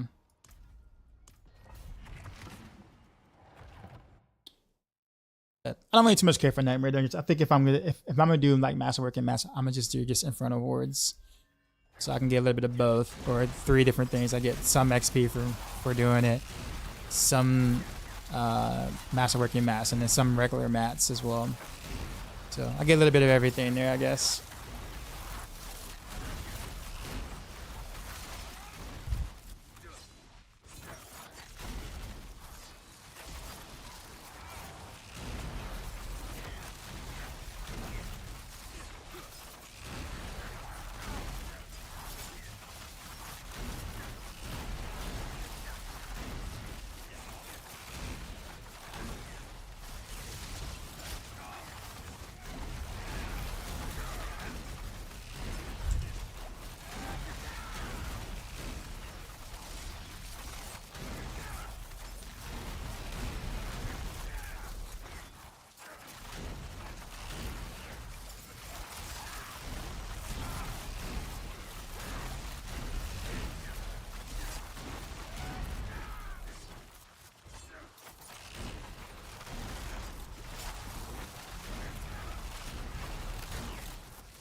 You think I said that? Would he block me?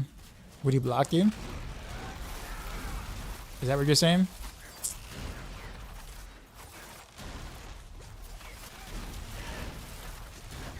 Can't imagine Woody blocking anybody.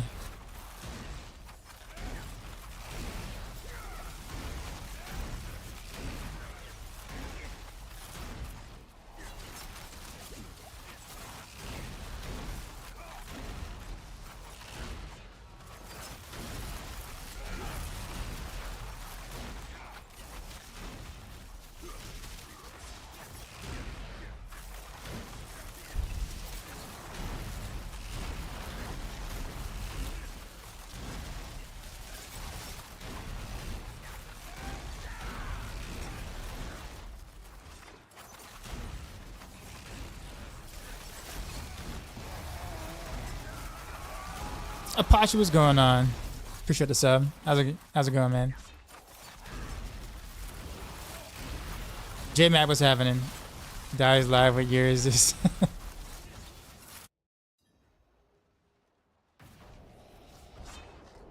At 110% attack speed bonus, will bows have more attacks per second across bows? Yes.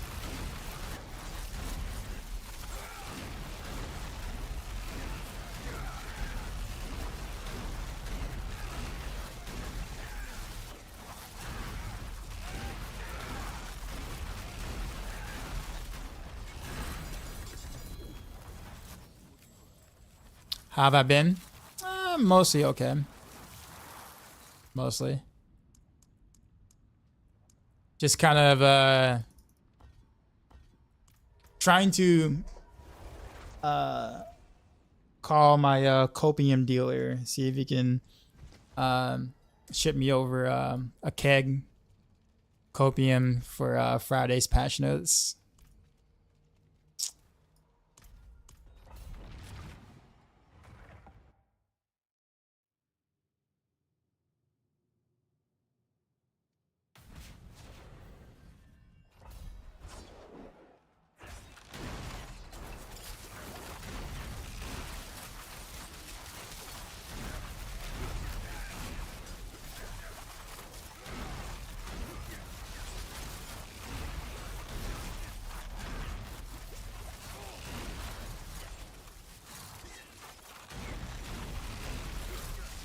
Keep hitting the button on accident.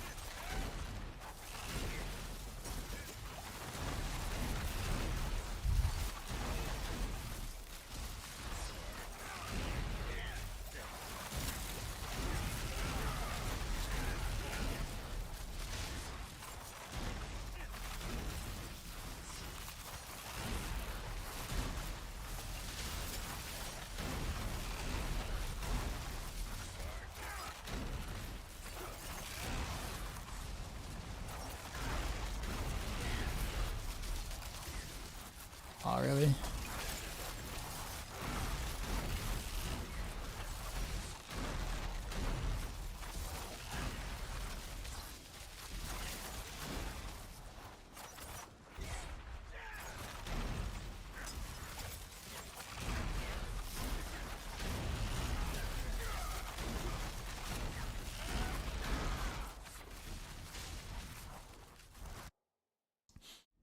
Did Ballista work on dash? No.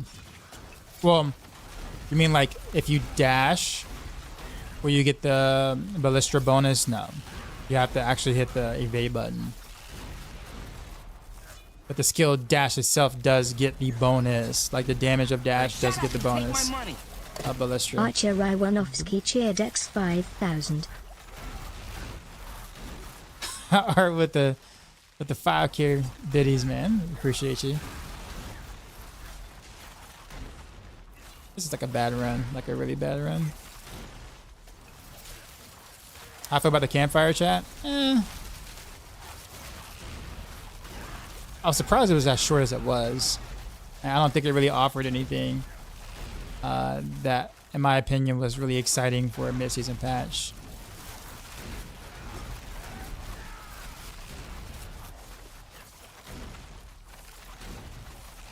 So,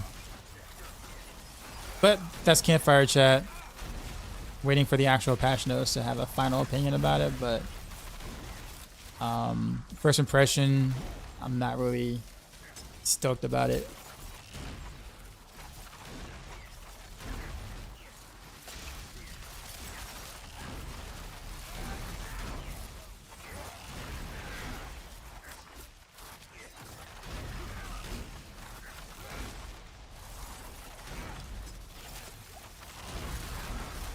I mean, it is better than nothing, I suppose, but given that the fact that this is an expansion, right? I mean, this is like supposed to be like a really big deal, the expansion season launch or whatever. I guess I was just kind of expecting more, at least from this campfire chat, put it that way. Like I expected this from like season 1 or something. You know, in terms of the amount of things revealed, information revealed and stuff.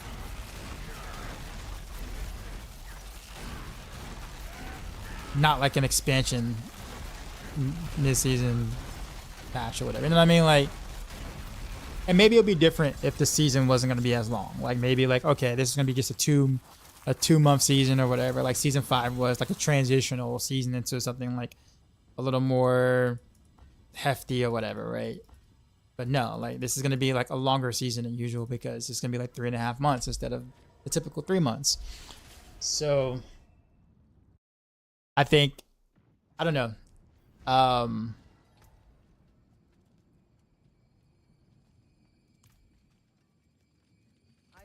Also, and was also look better stuff to talk about next week.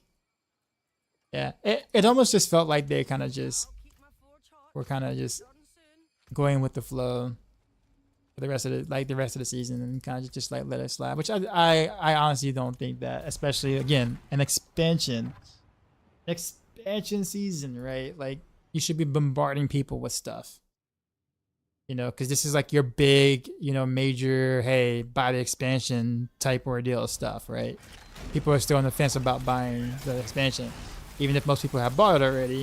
You still got some people who are still on the fence. Like continue to keep the momentum going by adding a bunch of things or being willing to show that you're on top of things when things are going wrong or whatnot. You know what I'm saying? Like, I just feel like it's too much of a crucial time to kind of just play it off as mostly, you know, a couple of, you know, mid buffs to things you already play, you know, on to the next season. Oh yeah, by the way, you know, BTR Season 7 stuff is coming right around the corner in the next campfire chat. Like it almost makes you feel like you gave up on this season.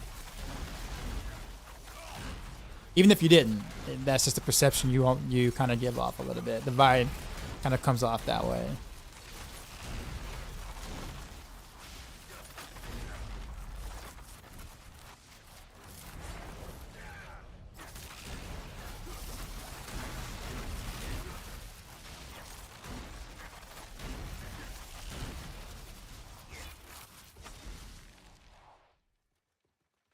Lever and arrows. Okay, to use Shadow Step instead to break CC. Yeah, of course. Whatever movement skill you want to use is totally up to you. I just prefer dash. But you can totally do Shadow Step if you want.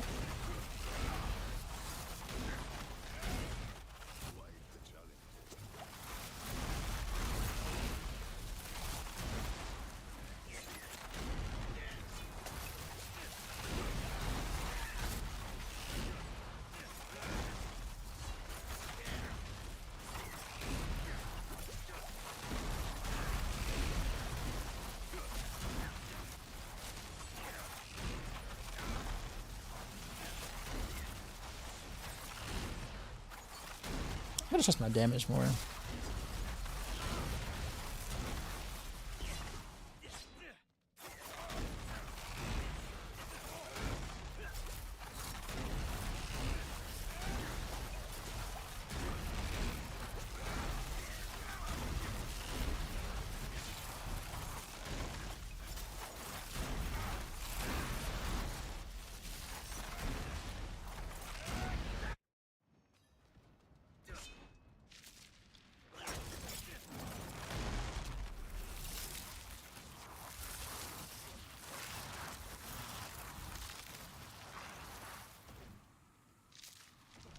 Spawn the ads.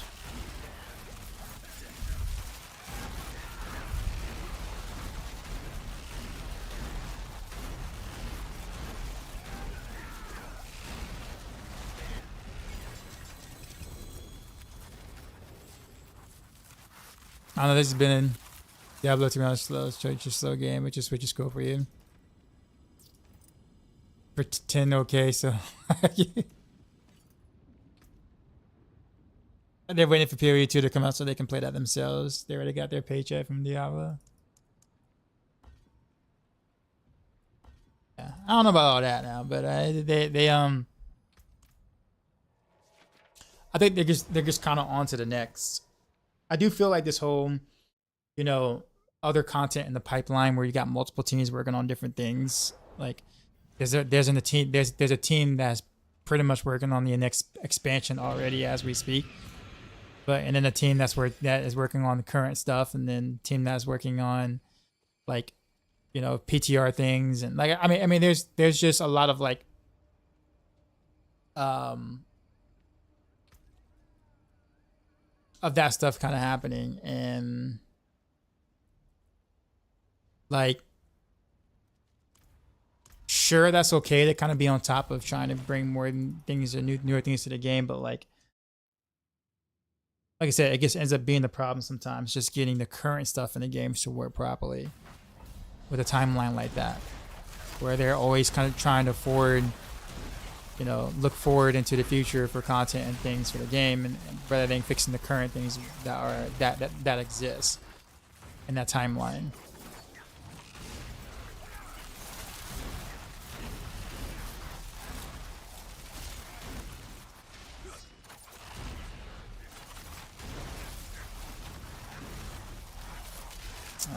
I messed up that.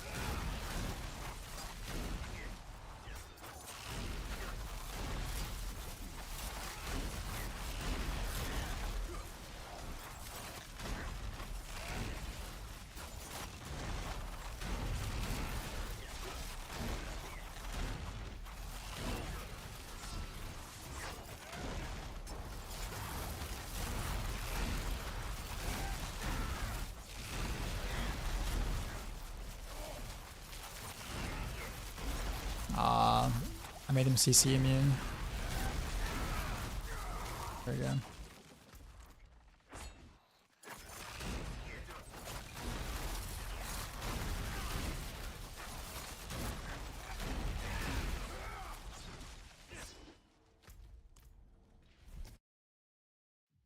The pairs don't make money, releases do.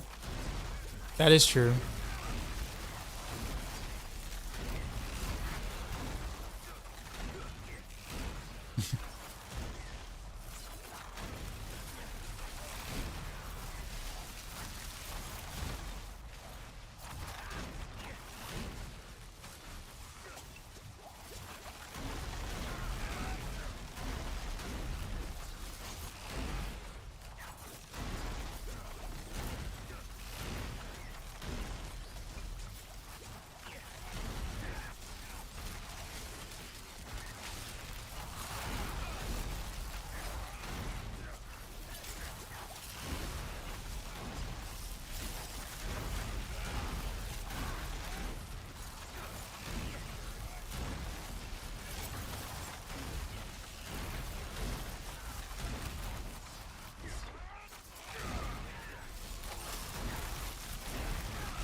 whoops.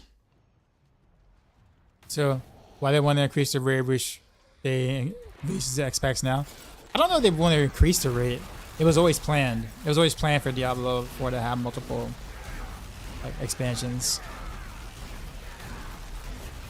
So we'll probably get one like once a year and a half, like every year in 3 months, every year in 2 months, or like that maybe. Release new classes, more money, that kind of stuff.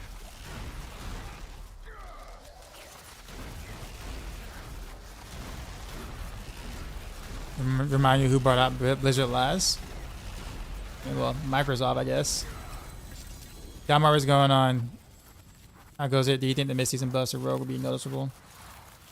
I mean, if we're just looking at what we got from the slideshow, which was legit one slide, we got one slide for Rogue, right? If we're looking at just the slide, then the buffs that we got is just like we're just playing the same thing. Like nothing has changed, at least from the slideshow. We'll be doing what we're doing, but just a couple of pit tiers higher. That's it. So like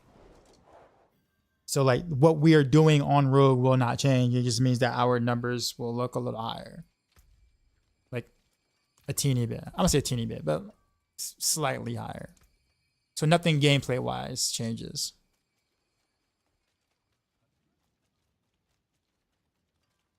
Not be able to balance his classes is also laughable. To be honest with you, without Spiritborn, the other 5 classes are actually balanced, or actually pretty close to being balanced. The best balance it's ever been. So honestly, it's Spiritborn that's the outlier, and it's obviously the not fixing the bugs doesn't really help the balance case of things.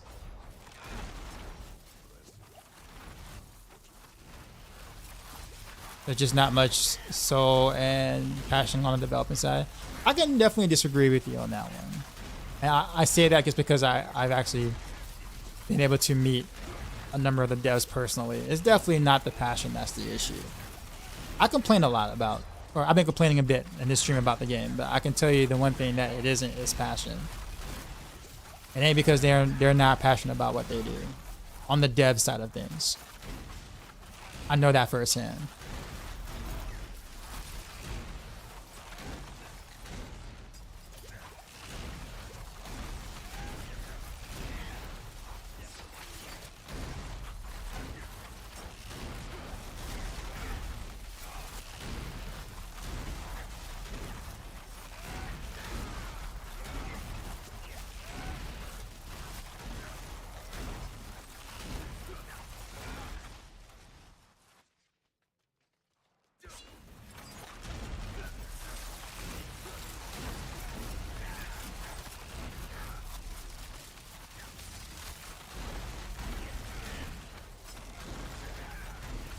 The worst class is hitting at like 115s. The best class is hitting at 128s. What class is doing 128 right now? Is it Druid?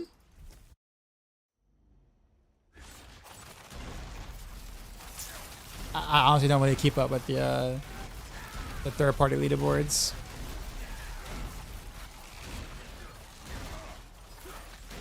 Last time I checked, I thought Necro was ahead, and it was like 120. Outside of like Spiritborn, of course, obviously. Like, I thought Necro was like the furthest ahead at that point, unless a new exploit has been found.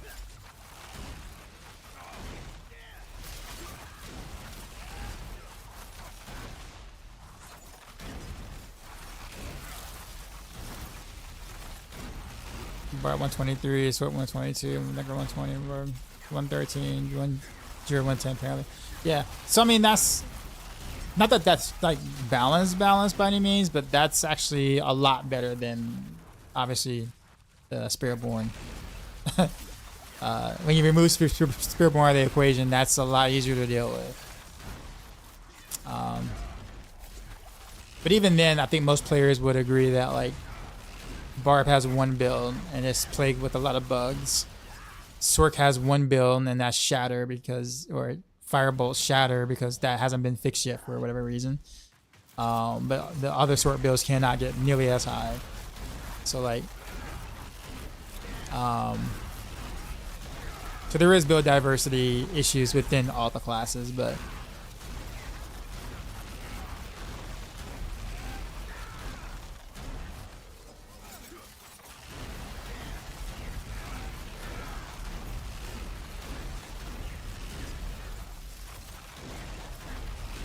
I totally messed this up big time.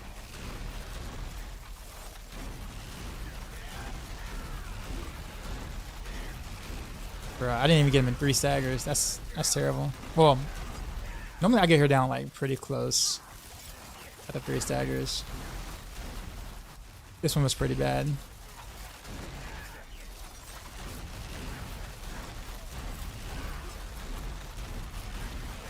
Hello, is there Spinner Spark from Lilith a tormented bug?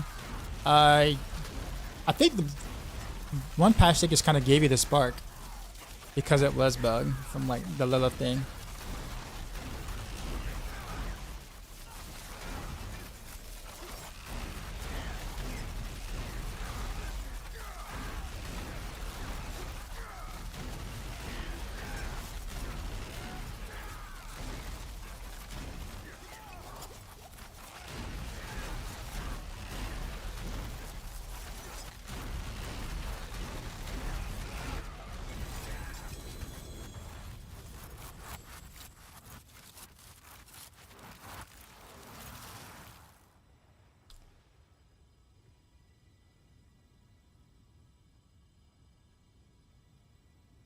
Grind is therapeutic.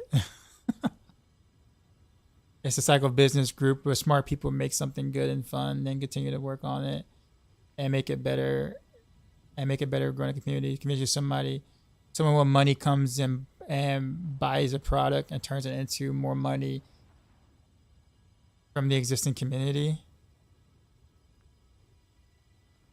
Well, I mean, the fact that like there's shareholders and games has become a business that that is heavily invested into like the whole like games market now versus what it used to be like a couple of decades ago. There wasn't nearly as many hands involved in terms of like big corporations or big companies just trying to squeeze as much profit margins as possible.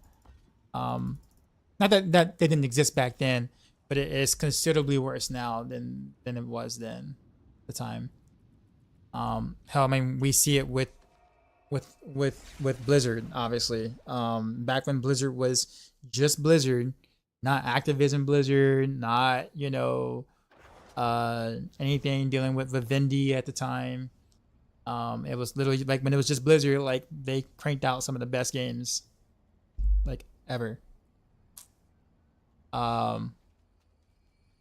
Because they didn't have to answer to anyone but themselves, really, and they were able to release the game when it's ready, when they felt it was ready is good. Moment more money started to coming into the picture with the merger with Activision, stuff like that. We started seeing financial success being prioritized over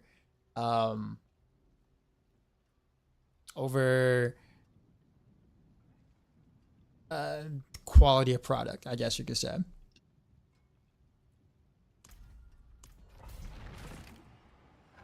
And the thing about it is that like there are, people leave, right? Some of the really important or really good devs and in the past from Blizzard has left, but it's more so obviously because of that particular thing where they can't do what they used to be able to do and have the freedom that they used to be able to make great games. And they wanted out. And the people who are still there that actually did work at Blizzard during those times, who are trying to make it work, are still the same devs that we, that worked on projects such as D2 and stuff like that. They just can't do what they used to be able to do because, well, they're no longer a small company. So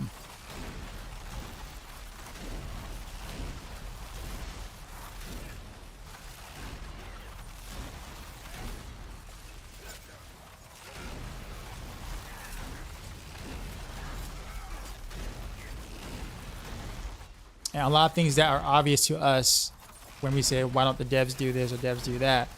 It's really kind of hard to say which parts is really the devs' fault or which parts is really just the higher ups not understanding what the game needs, thus not allowing the devs to do what they need to do to make the game successful.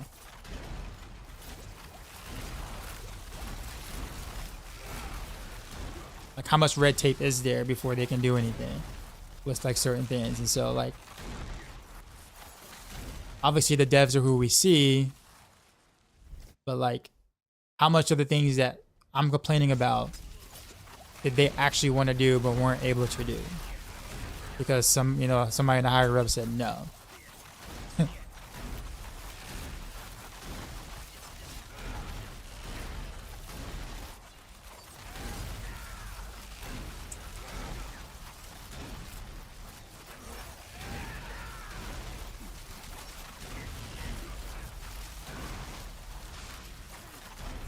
I mean, hell, for all I know, it could be a reason why bug fixing isn't really being prioritized because it doesn't make the company money.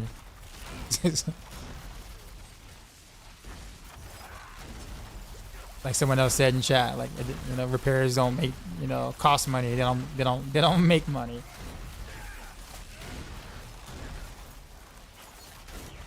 So maybe the devs do want to fix the bugs and like, have a more bug-free product, but maybe the higher ups is just like, who's funding that? Because we're not. You know what I'm saying? So like, it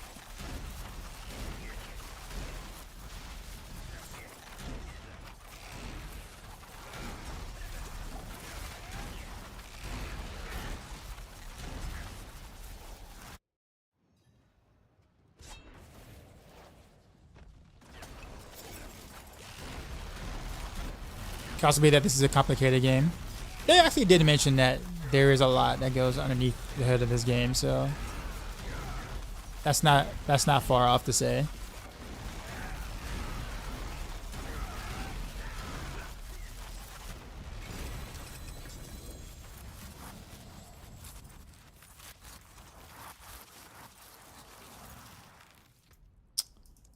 I don't know. Whatever the causes and cases may be, man. I do hope that they have a huge turnaround for season 7. When I mean by huge turnaround, I mean like a massive emphasis on like bug fixes and like really trying to get parts of the game to perform the way that it needs to. We don't necessarily have to have an extravagant season theme or whatnot. We just need the game to work as advertised.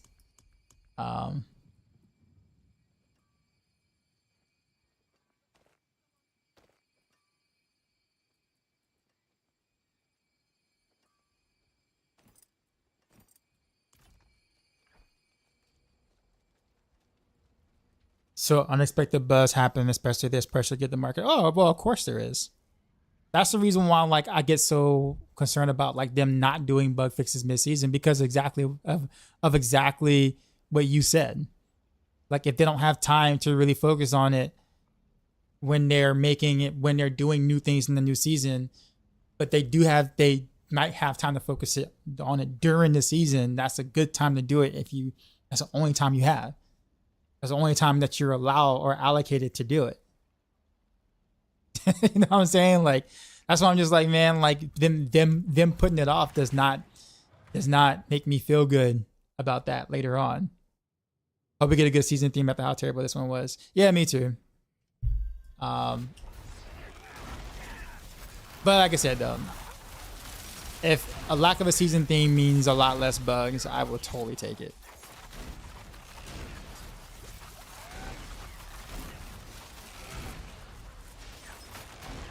Like season 4. Like season 4 was great. It had no season theme, but it fixed a big problem of the game, which was the loot, right? So I'd be fine with no season theme, but a ton of bugs fixed and like a tune-up of our current systems to be better in general. I'll be totally fine with that.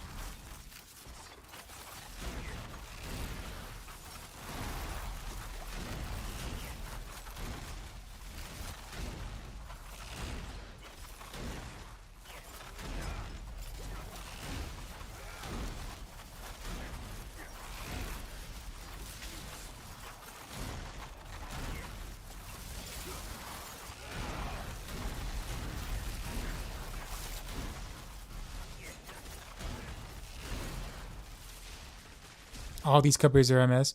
Well, like I said, I mean, big companies. The only reason, the primary existence of a big company is to make money, and that's it. That's it. That is their primary and only function.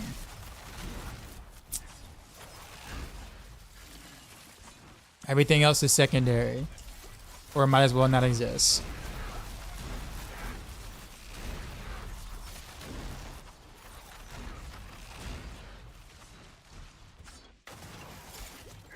Honestly, I wish, not that it, I mean, I guess we can go back and look at it, but I honestly wish like Blizzard would have remained, like if the whole thing that happened with Blizzard, man, if they could have like somewhat remained indie or small, like just Blizzard, and was they able to find the funding elsewhere to continue what they're doing, that would have been by far the best case scenario for Blizzard, honestly, and Blizzard fans.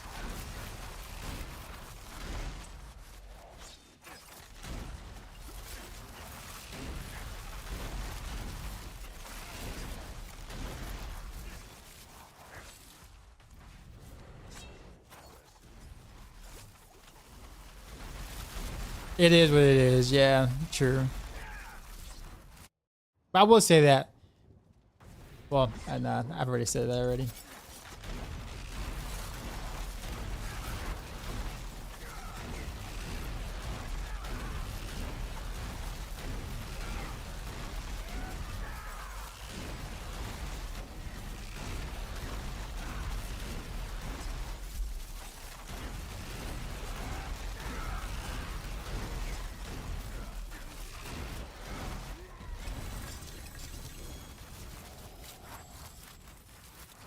GGG released their game to release to fix issues. Well, it's early access though, and I wouldn't call it early access like a game release. Definitely not the same thing for let's just say investors. But yeah, like Nintendo in general has their own philosophy, and like I guess those who invest in Nintendo just know that, and they just have to deal with it.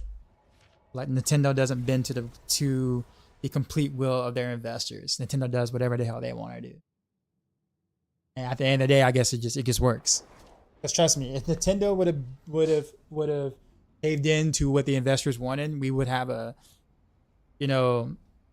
Xbox, PlayStation, Nintendo, give me the best visuals possible competition basically going on.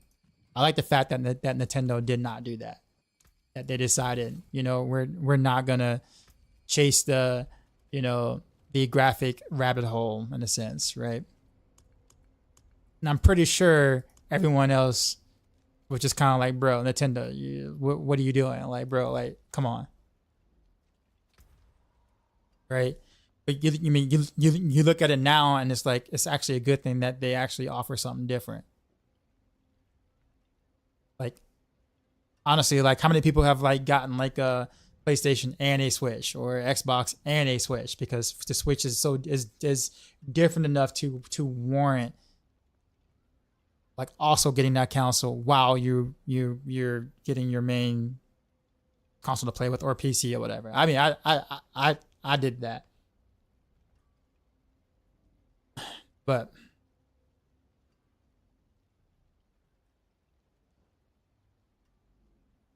what this shit sells a finished product is what we will be playing in season 10 to 20 with both expansions out. Yeah. Pretty much.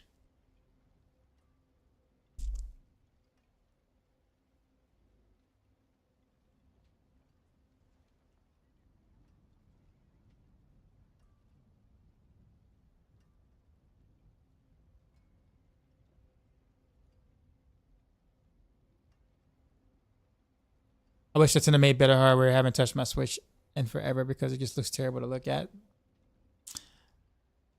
I guess now they're kind of, I won't say figuring it out now, but like I think they're wanting to offer that now. At least, well, a little bit better now. But I guess the thing is that like it's hard to dog Nintendo when they make some of the best games, man. And their games are generally well polished. So they make do with what they have in the hardware. But yeah, I mean, nowadays, like, you know, today's like 2024 standard, yeah, it's definitely outdated. Like 2018, it wasn't that bad.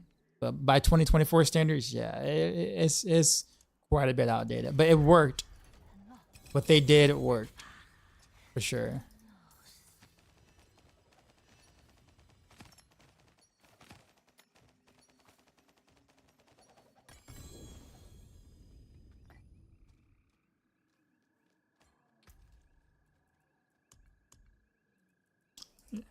I guess we'll do some Infernal Horrors. So what new game this weekend?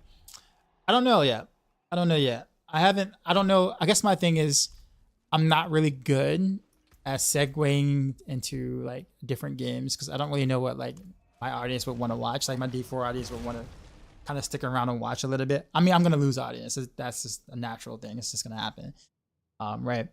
But I also want to make sure that like whatever I'm doing, I mean, obviously I'd want to do like I want to play that I like, but I also want to make sure that it's actually kind of fun to view, watch, etc. So I never really know what to segue into sometimes. I'm always thinking like, you know, maybe action RPGs, like other action RPGs, or you know, or something similar in the genre or whatever. I feel like I can't really branch out to like fighting games as much. I'm thinking like Souls-like is pretty good. Like I like Souls-likes.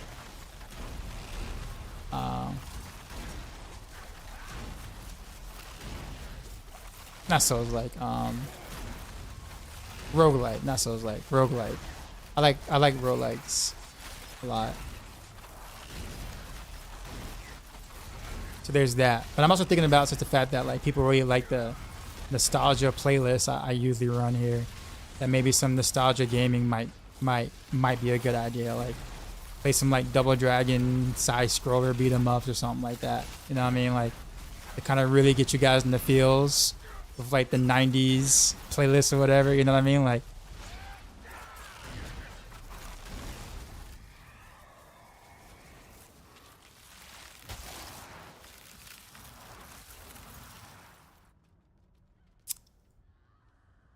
but the thing about it is that like I don't want to like start the stream off with the new game. Like I think I will play some D4 for the D4 audience, like maybe like an hour and a half of D4 at the start, and then I'll switch to a different game kind of thing. I find that works typically better than just going into a new game cold turkey on that stream. play some Doom mods. Shredder's Revenge time. So Shredder's Revenge is the side scroll beat 'em up remix, right? If I'm not mistaken, from the Turtle. What is it? It was before Turtles in Time. I forgot the name of it. That was always in the arcades. It's the spiritual successor to Turtles in Time. Is it really? And then there's a TMNT roguelike as well that I think I might actually want to try.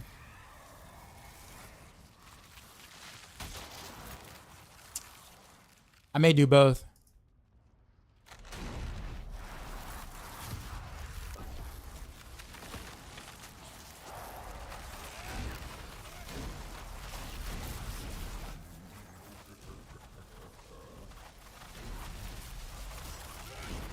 A lot of people have revisited D1. I never even played D1, so it'd be a brand new experience for me.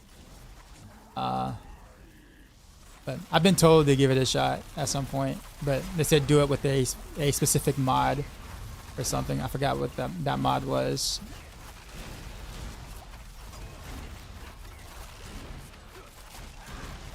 You need a second main game? Probably, honestly. But I'm not really a full-time streamer though, so like, or full-time content creator. So like, it's kind of difficult to find the time to be able to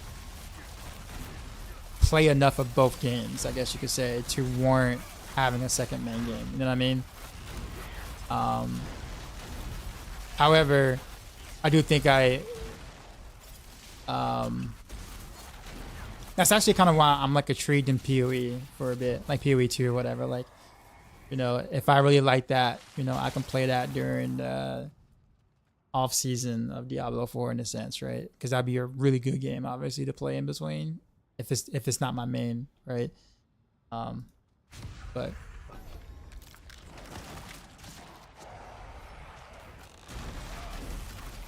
I'm getting some serious FPS on max. I'm actually not on max settings though, believe it or not.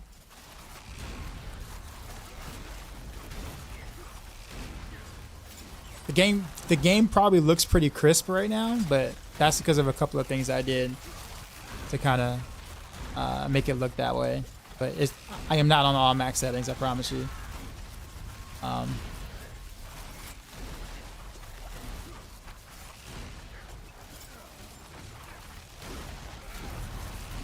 So yeah, the game could definitely look even better for sure.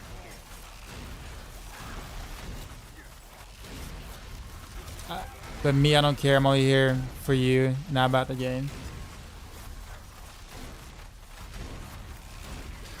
PoE 2 should fill some space at least. Well, I mean, the thing is that I mean, honestly, I'm gonna be for real. Like, you know, if PoE 2's combat system like is like pure gold, I mean, pure silky smooth gold, you know, then there's a chance that, you know, D4 becomes the side game rather than the main game.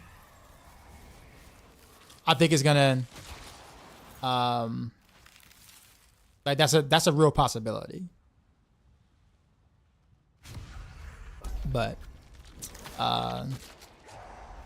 no game so far has really dethroned the Diablo series in the combat area.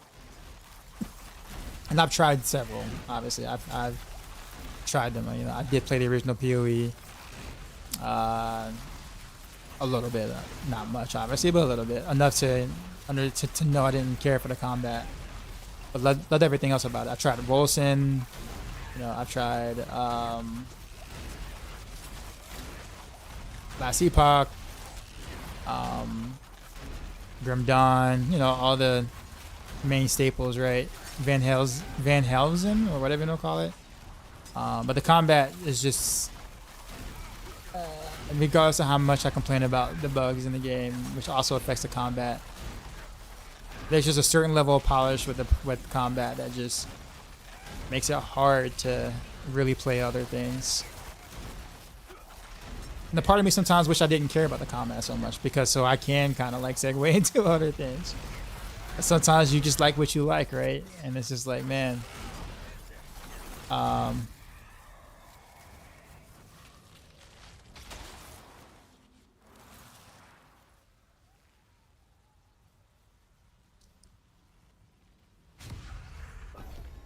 Marvel Heroes was awesome. Yeah. Oh yeah. I did play. Yeah, I did. I played about like had to be like 2,000, a little over 2,000 hours of Marvel Heroes, I think, easily.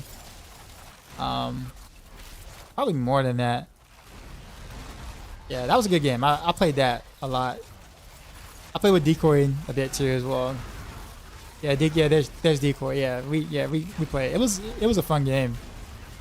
Had a lot of good concepts. I wish they had the budget that and a little bit more freedom to do some of the things they may have wanted to do more of. But I think the core concepts and what they were trying to do was really, really cool.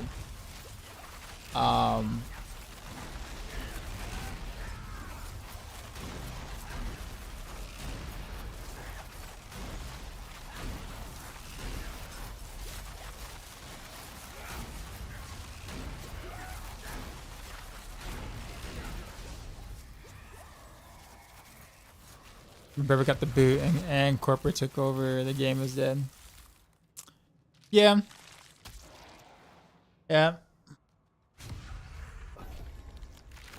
What about Lost Ark?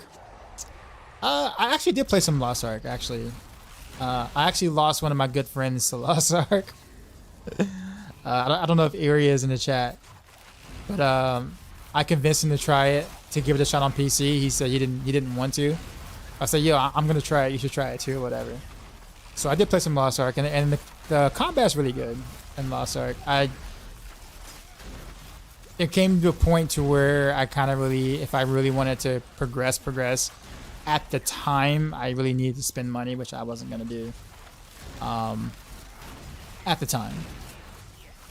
So I kind of built out of it, but Eerie I kept playing, and like now that was like one of his favorite games to play.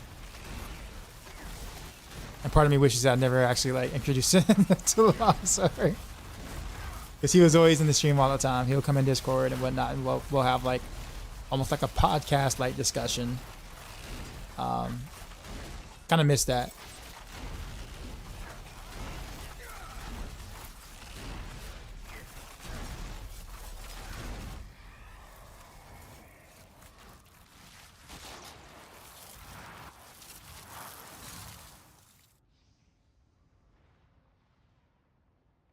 At least you just spend 25,000 on Lost Ark like Shroud. I mean, for Shroud, I mean, $25,000 for Shroud is like a month's, 1 month's salary, or he makes that much in a month, probably more than that, I'm sure. So it's kind of like, okay, sure, I can swing that, you know, kind of thing.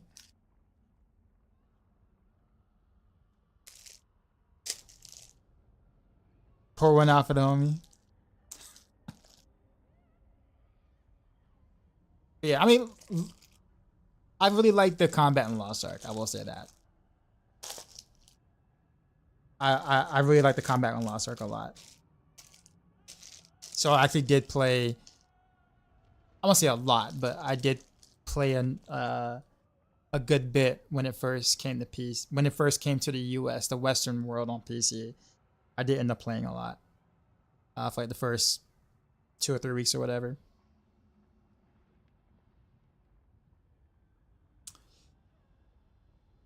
How much I lost Ark yet? I really like D3 and D4. I didn't want to take away from those games. Well, I mean, I also understand that Lost Ark is also it's an MMO to its core. So like the way that you gain progress is much like an MMO. So while the combat feels a lot like an action RPG, which is great, like it feels great, the combat feels great, the progression is definitely very MMO based. So you have to kind of think about it for yourself. Like, do you like the MMO progression style or not? Because that can be a deal maker or a deal breaker. Dice, what's going on?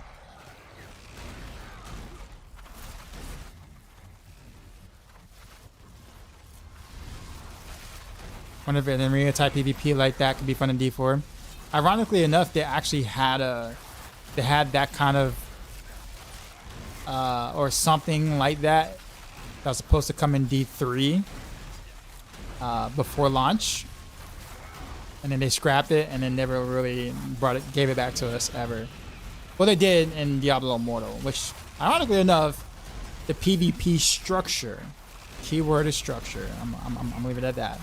The PvP structure in Diablo Immortal is actually fantastic.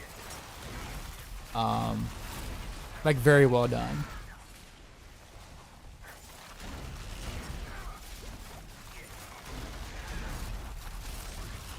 You look at the farm, so we got 2 Renovator's Lord and a Blessed Sword running stuff. Honestly, I'm just kind of playing casually. I don't really have any goals. I'm legit kind of on like autopilot at the moment.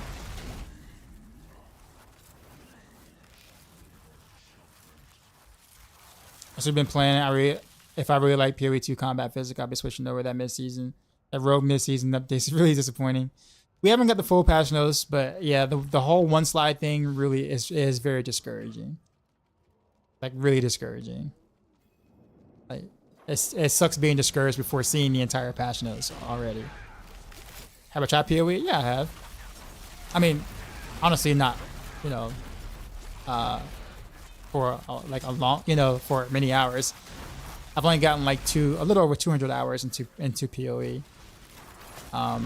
which obviously isn't really much at all. Like it's like barely scratching the surface of that. But it was enough for me to kind of get a feel of the combat, and I just once I got to that point and realized how the combat flow was gonna be, I was like, not really interested. Now I like most things about PoE. Actually, the thing is, my favorite systems is actually from like Last Epoch. Like I like the way Last Epoch does their systems the best out of all the action RPGs. But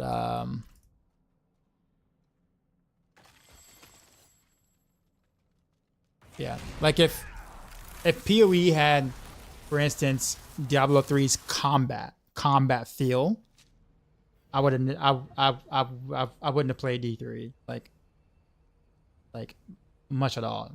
Purely if like I'd be a PoE content creator if Path of Exile had Diablo 3's polish of combat easily. Yeah. That's why that's why I'm like really interested in PoE 2. Because not because of anything that they mentioned or all the other whatevers. Like I'm legit the most interested in the combat. Because the way the combat looks and how they talk about it and things like that, I'm very interested in how that plays out. And like they can literally sell that, sell that game to me if the combat is like very good. I'll keep my forge hot. Return soon.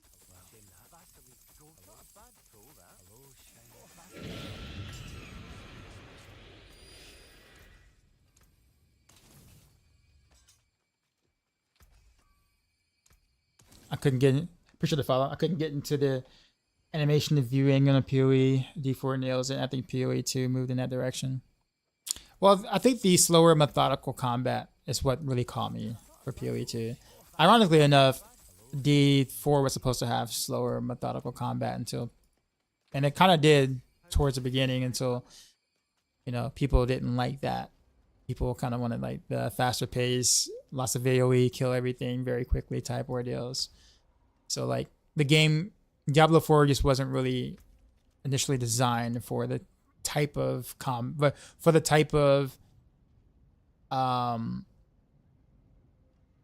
put it? The type of gameplay film, I'll put it that way. The type of gameplay film we have right now, the game was not initially designed for. So they had to kind of pivot into that because that's what the players wanted. I'm hoping PoE 2 does not fall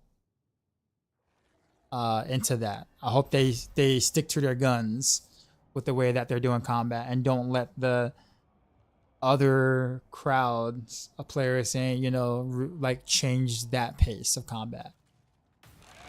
Not every game needs to be you flying around one-shotting things, with one button. You know what I'm saying? Like, it's okay to have to kind of like look at your skill bar or, slot different skills for different situations, or have to take a little bit on to figure out how to, kill an enemy or whatever. Like that's okay. That's not bad game design or anything. It's okay. That's actually not bad.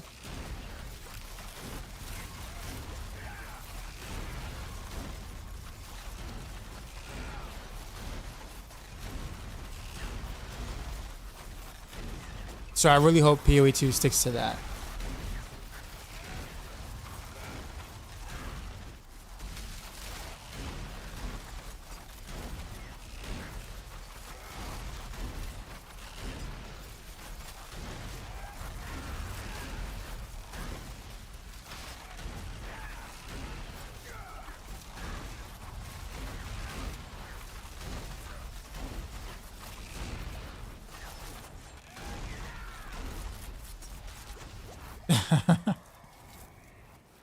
Unfortunately, that's what people want. Those one-shot kills, when they don't get it, they complain. People are too used to doing LP, and the game companies keep catering to that.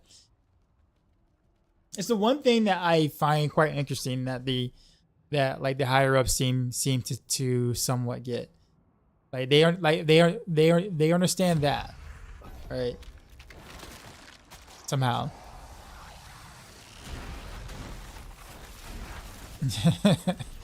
Of course, yeah, I hope PoE 2 keeps this design vision with them leaving PoE as a separate game. Yeah, I think that's in my opinion, that's probably the better way to go too. Like, you want to give PoE, you know, the original PoE, you know, a reason to exist. So let PoE be the lightning fast, you know, run around like full screen AoE clear stuff that the game is known for, right? Let that be that. And then let PoE 2 take the gameplay pace in a whole different direction, which is okay. That's fine. I just have a feeling a lot of people are going to complain about that. And I hope they don't cave to that those complaints. Gotta hope they don't cave.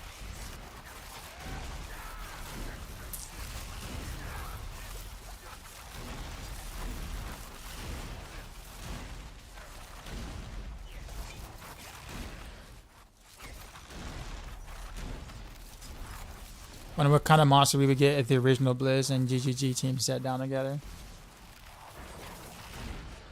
You mean without the current big companies breathing down their backs?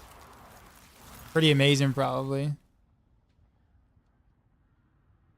Can't imagine that, you know, nothing but good things to kind of come out of that, where they can actually like all make decisions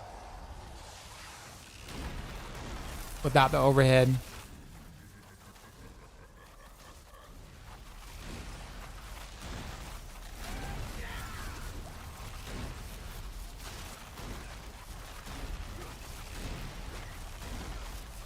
You have 10,000 hours in PoE. It's about what I got in Diablo 3. It's like 12k, somewhere around that range.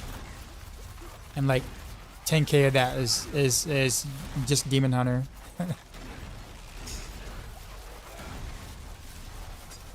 Yeah, I said that statement always makes me laugh. D4 plays in the nest, yeah. Well.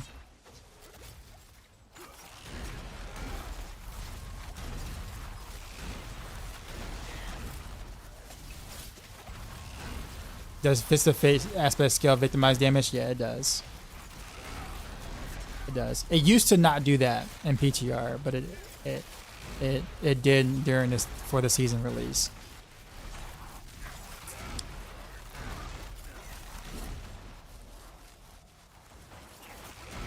Yeah. If it didn't, I don't think we would take it on Heartseeker. We might still take it on Barrage because Barrage is lower lucky hit chance. You kind of have to on Barrage Victimize. I think on Heartseeker you could probably go a different glove if that was the case. Hey man, you're welcome.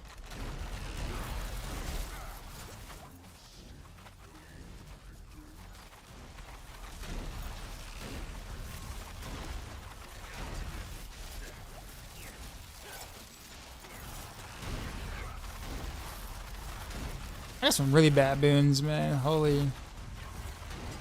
I just realized I'm only at like 52 Aether on wait for it right now. That's so bad.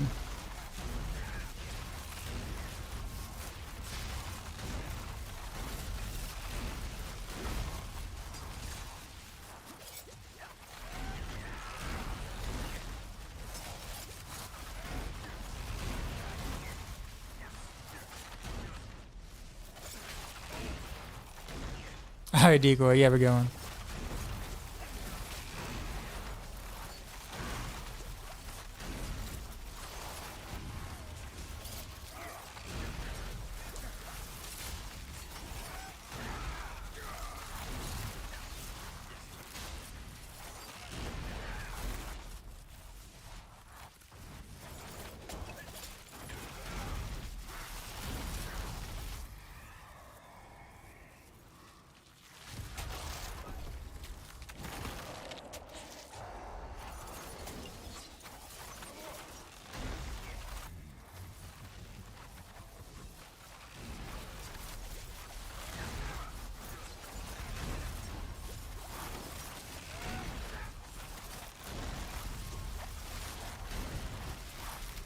Got the chug elixir.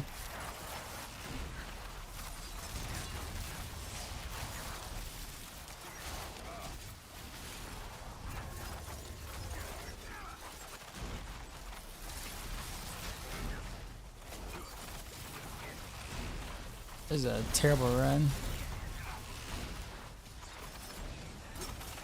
Selkins, what is up? Get subscribed to now. How have you been?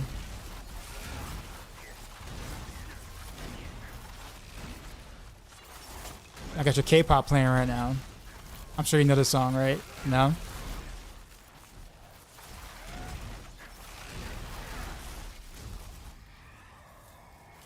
Well, I guess went away, but...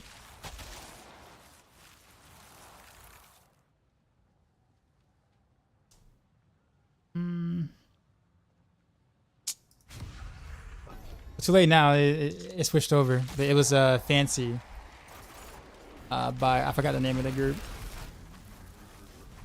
I don't know if it was Itzy, not Itzy, IVE. IVE? I forgot. Sag.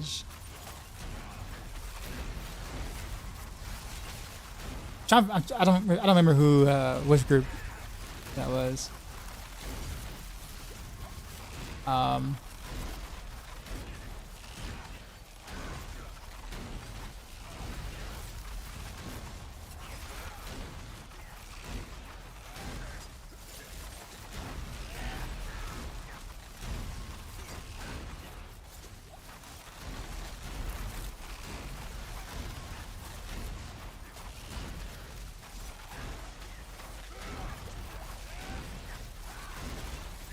How am I doing? I'm doing all right. Oh, guys, let me tell you my So I had this really cool Taco Bell experience. Let me tell you about Taco Bell. So I was just like, I had like a little bit of free time, so I decided to go do a little door dashing, right? And I think it's like my second order or something like that. I ended up going to Taco Bell for this order, and I walk in, and there were like, I mean, it was like 11 or 12 people in the lobby, kind of like, and like 7 of them were like holding their phones. So I'm like, okay, you guys must be either DoorDashing or Uber Eating or whatever you guys are doing there. And like, I'm like, okay, this is gonna take a while. You know, should I unassign this order? Should I just, you know, continue to take it or whatever? But I was totally expecting people to kind of be like a little antsy about, you know, having to wait as long as they are. So I go to counter. And like there's this one old lady she was just saying, she's like, oh, well, you know, well, call corporate, you know, tell them to shut down the store if you guys can't do your, you know, your jobs or whatever. And like, I guess I came in at the wrong part of the conversation because I thought she was being hostile. I'm like, really? You're gonna really tell them that like that to their face like that? Like, are you serious? Until I realized that like, you know, sitting back, that their computers were down, so like they couldn't really see the orders that were coming through, so it was really hard for them to actually like fulfill the orders. And like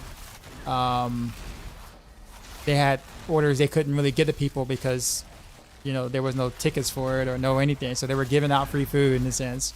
So I ended up getting like a quesadilla, which I've never eaten Taco Bell before ever, like whatsoever. Never. So first time, right? And the quesadilla, the chicken quesadilla wasn't that bad. It was actually okay. It was okay.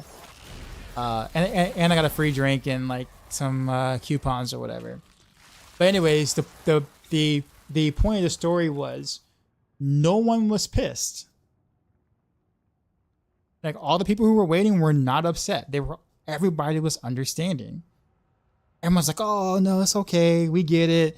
You know, like everyone was encouraging. Everybody was encouraging.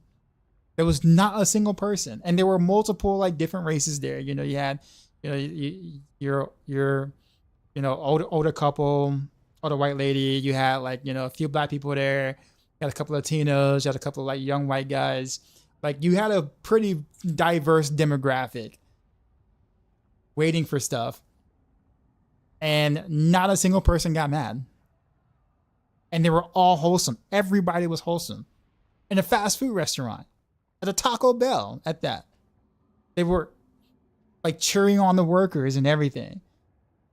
And I'm just like, wow, that is something you do not see And like I was really happy for it. I was just like, you know, and like I was gonna unassign the order because like, you know, obviously I'm like losing money waiting, but I was just so in awe with the environment, like just like how people were being, that I stood and waited. I was like, you know what, I'm gonna just sit here and just wait for the order. It's cool. That's what I'm gonna do.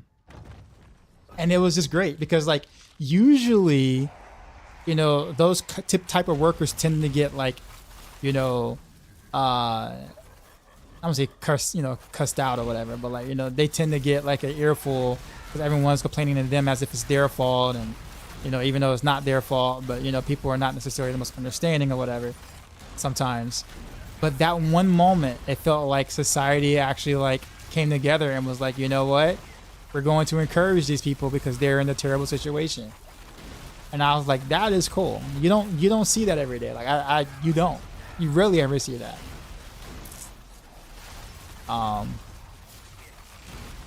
So that was cool. I'm just like, wow, you know, we can all like, you know, show actual empathy. Like, you know, empathy actually does exist.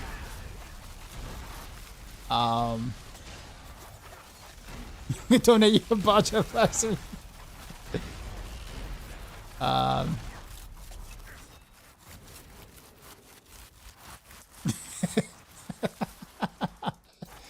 Nah, but it was a cool experience though. I meant to actually say that, like, I think it happened like 2 or 3 days ago or something like that. But I was like, yo, I gotta share that story because like that was something.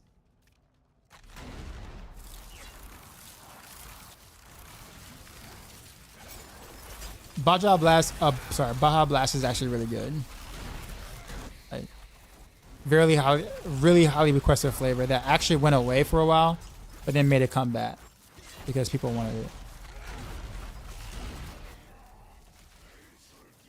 Wait, I can't. Okay, that's what I said. I can't cast. That was strange. I don't even know what a Taco Bell is.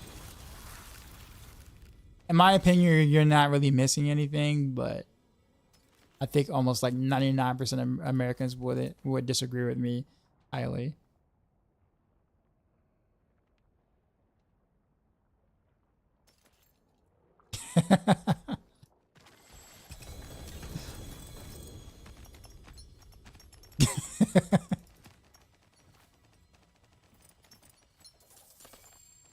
There is none in France.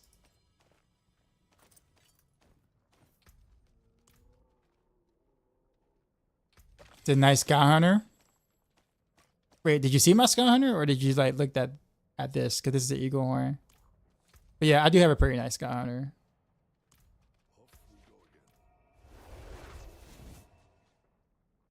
Baja Blast is awful? Really? You don't like it?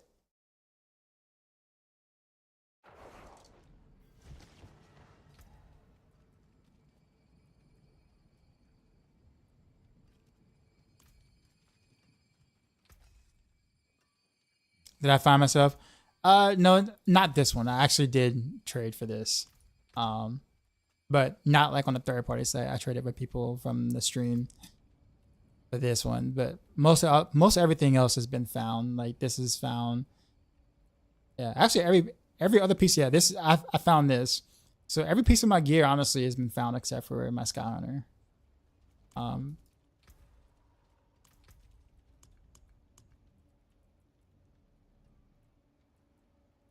We do another. We got an 8 cap, 6 cap, 8 cap, 10 cap. There we go.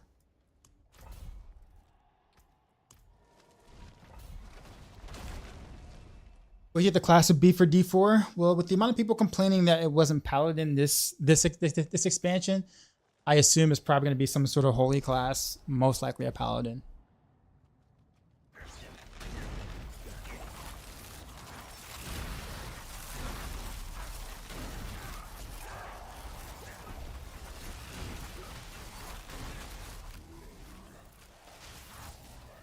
I'm trying to guess all night for a Sky Hunter drop. Never played a rogue. My friend played on the Maxroll tonight. Very nice. Maxroll is awesome. Oh, that's how you found me? Did you click on like the guide and then, hey, Doc Size live now? Is that how you found me? I will say this though, rapid fire is a hard build to play. It's satisfying. Don't get me wrong. Like it's satisfying to play when you hit your skill shots and stuff. But it is a pretty hard build to play. Strong but hard. Our patch not confirmed for tomorrow. Well, Friday. I thought it was supposed to be Thursday, but it says Friday. So I have another stream of not being able to offer you any cool information or insights on anything patch related until Friday, unfortunately.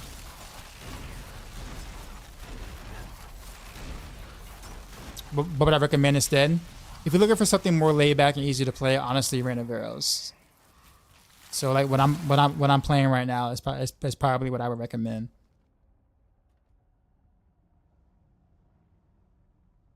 It's also considerably easier to gear for, mainly because the amulet isn't that hard to get compared to like a regular amulet with like passives that you have to try to get.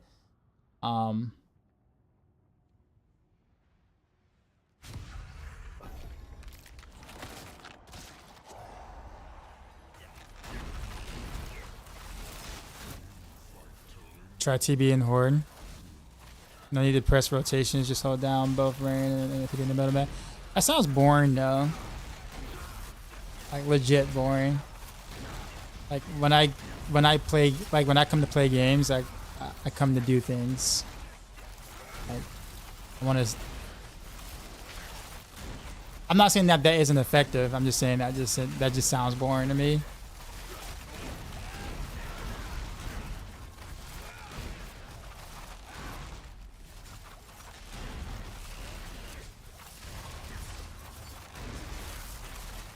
I like zipping around and going to different events or whatever.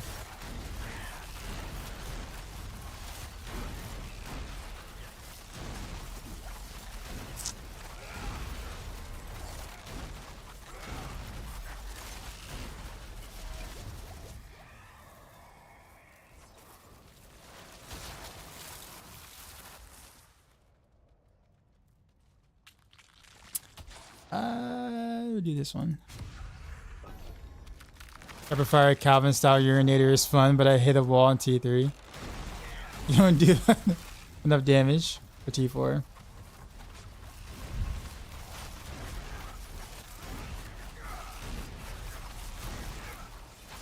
What's the strongest class after Spiritborn? I guess at the moment Barb.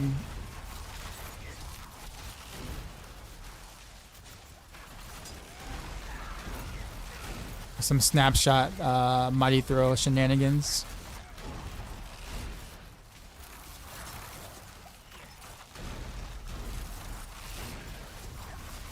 And no mythic build.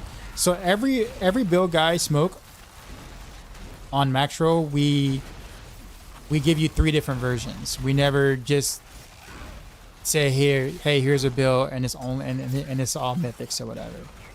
Like we give you a starter build for you to look at, and then so therefore you can start the build. Then we progress you into an ancestral build, which at that point does have uniques in them, not mythic uniques, but uniques per se, that aren't necessary but help with the build.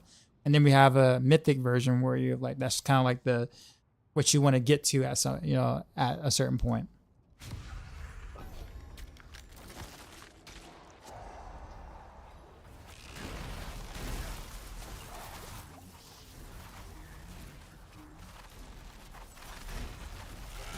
Fun fact, Taco Bell is the healthiest fast food chain.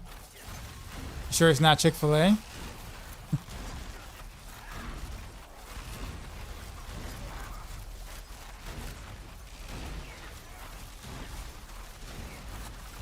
I mean, I don't doubt that. I just find that a little...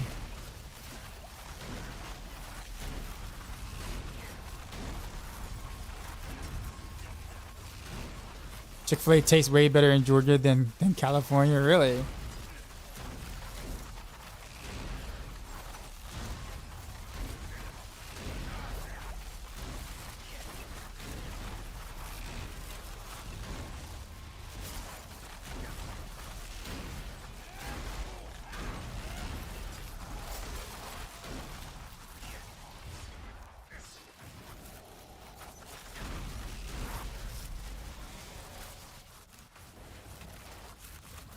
enjoy the ease of use on Maxroll so far. Cool, cool. Glad you are. We definitely spent a lot of time trying to make sure that the format and the site is easy to read and follow.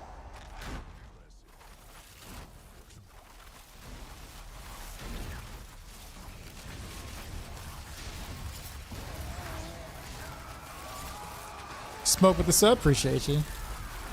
I've done some knives, it's good. Fastest, or I guess you said the best speed farming build on Rogue. Like generalistic speed farming build. It's not a great pusher, but it speed farms incredibly well. If you like speed, if you like spin the wind, then should give it a shot.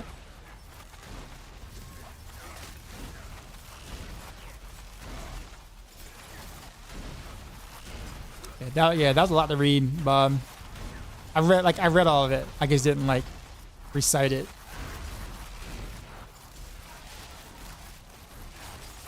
But yeah, that's very interesting though. Can it do 100s? I mean, you can do 100, yeah. But like that's like push territory for a Dance of Knives. So like you can achieve it, but you're gonna have to do a lot of different snapshotting and the cursed version of Dance of Knives, which as you like do a play while injured type sort of gameplay. It's really not intuitive, nor do I find that fun. But like, if you do that, you can clear a 100 with it.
You missed my top one world clear of, you mean in Diablo 3? Those were kind of fun. I'm not gonna lie. Like earlier in the seasons, like those were kind of fun to do.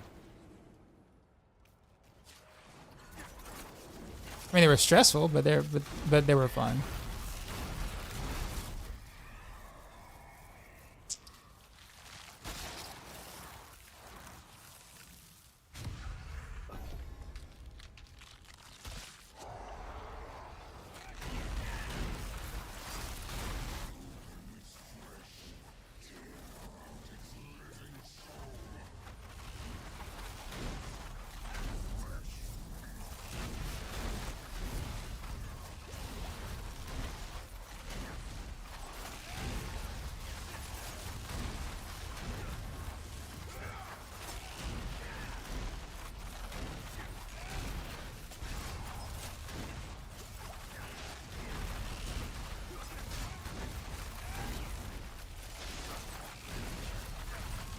Is Rain what I'm running right now? Yes. Yeah, this is Rain of Arrows right now.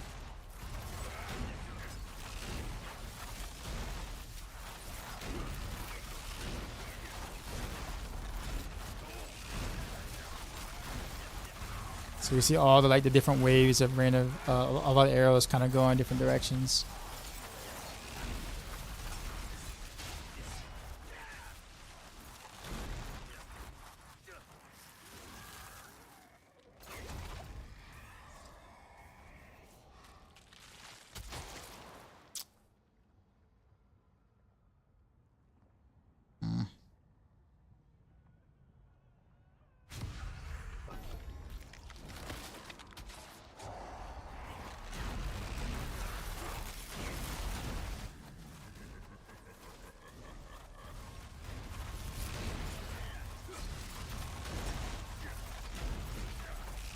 Bad choices, no. Yeah, I know, right? I'm telling you, man, I have like some of the worst like RNG when it comes to doing hordes.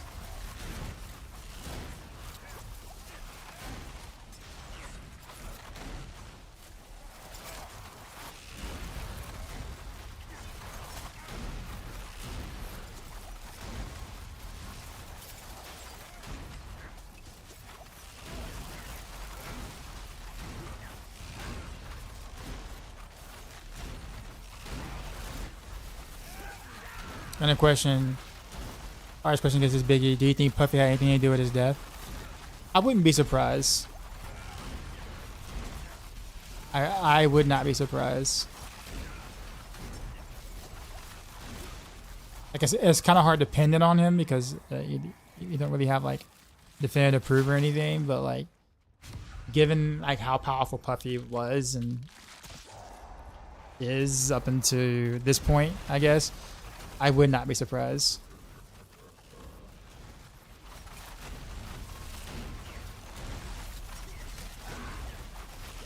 Being a stand-up citizen.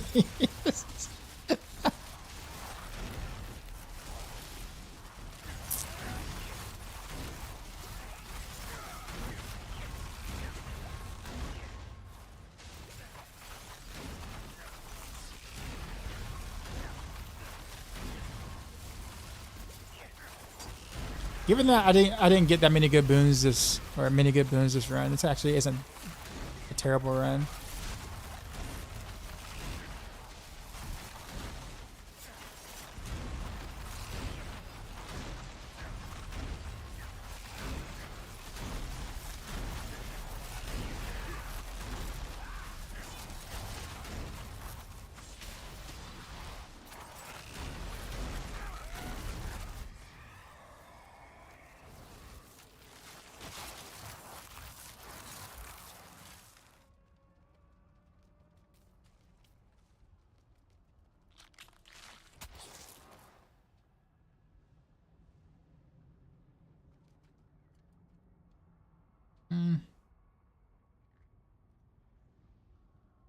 Oh, both of these are terrible. Oh.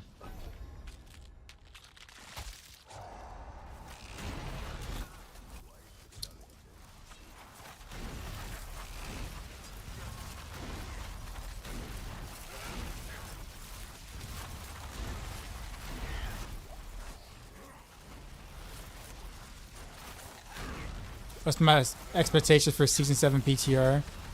Oh man, now that the expansion is out, you know, new classes done, you know, all the I guess bigger things are out. I expect season 7 to address a lot of things.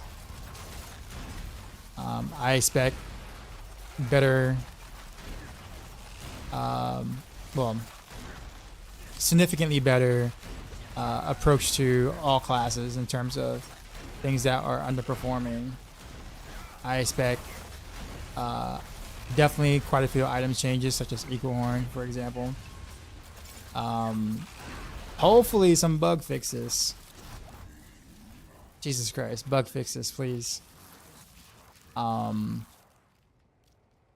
I expect something massive in season 7 because it seems like they didn't really do much for season 6. Or they're not going to do as much in season 6 in the mid-season. I think they're going to just seemingly save it off for season 7.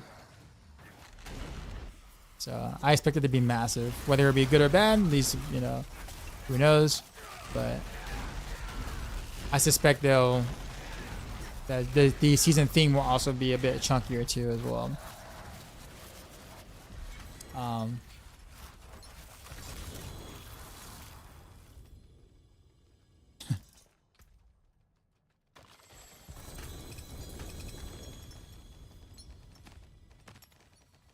A new power mechanic like in season 2 they had would be great. Yeah, I mean I wouldn't mind that. I always get a little concerned because sometimes with new seasonal powers means that there's more problems that you can hide under. Like the game itself just has a really big issues with just the amount of bugs presented. So when you add new powers on top of skills and stuff that are also bugged, you're only just basically introducing new bugs on top of the ones they haven't fixed or may not even know about, etc. So I get a little concerned about that. Granted, I'm not saying don't do new powers, but like they kind of struggle with bug fixing now. I can only imagine. Actually, every season has some buggy powers. They were fun to play with. Some season powers were fun to play with, but some have some really buggy interactions that ended up like, you know, making that power or those specific powers way better than the others. And then we're kind of at square one. So looking forward to it, kind of, but at the same time, it's, you know, I do hope that they are able to spend more time addressing game bugs, class bugs, skill bugs, those kind of things.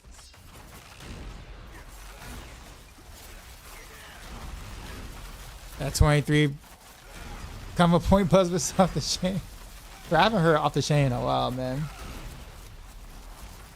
I used to say that a lot back in like in middle school, high school.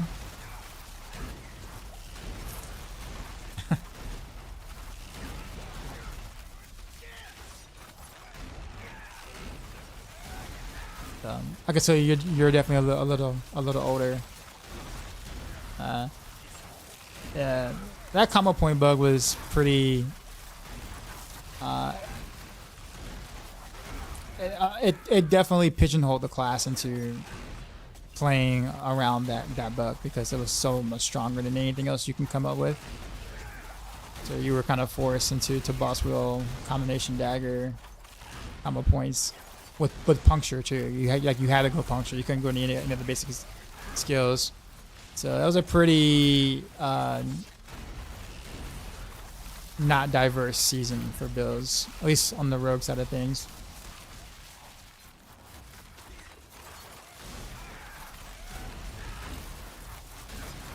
$40? Okay, so you're like 1 year older than I am. Will they remove double tempo from the people who already did it? What do you mean? You mean like the Spiritborn thing? Bug thing? I mean, that's not going to be there next season. So, and for the rest of the season, I think they're letting you keep it, so.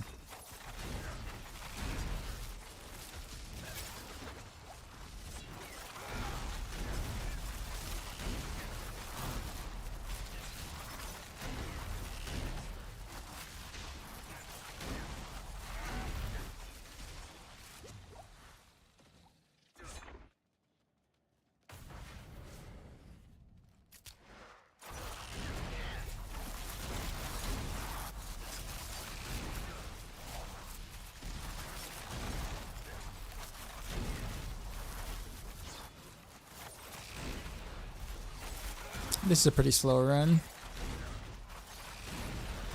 I guess I didn't play as well.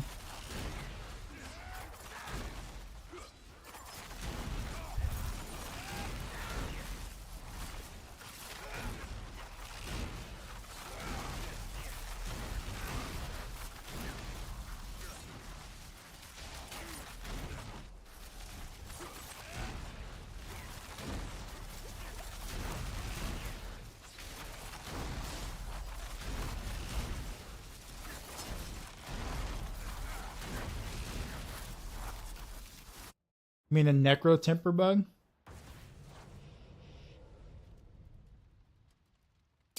I see. I'm not sure if I'm familiar with that one. What's the bug?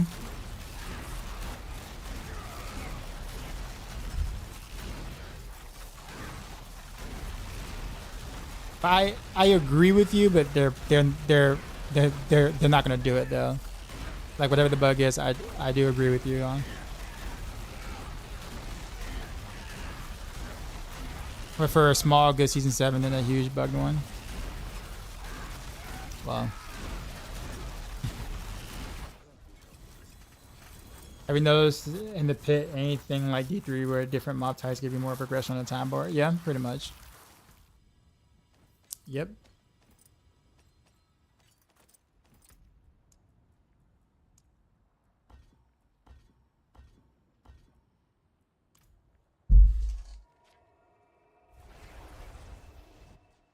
I feel like they got to go big with season 7, especially with PoE2 coming. But I mean, by the time season 7 comes out, like the whole PoE2 early access would have like died down quite a bit by then. But I don't think PoE2's release is what, summer? Like the actual release. So, yay for pit farming for the right. Of course. It's gonna get worse though, Dalmar. Like next patch, like the mid-season patch, is gonna make fishing even worse. Because now the shrines are gonna be good. At least they're probably gonna be good. So now for the top clears, not only did you need everything you need before then, but you also need to get a blast wave and an artillery shrine. So good luck with an extra layer of RNG.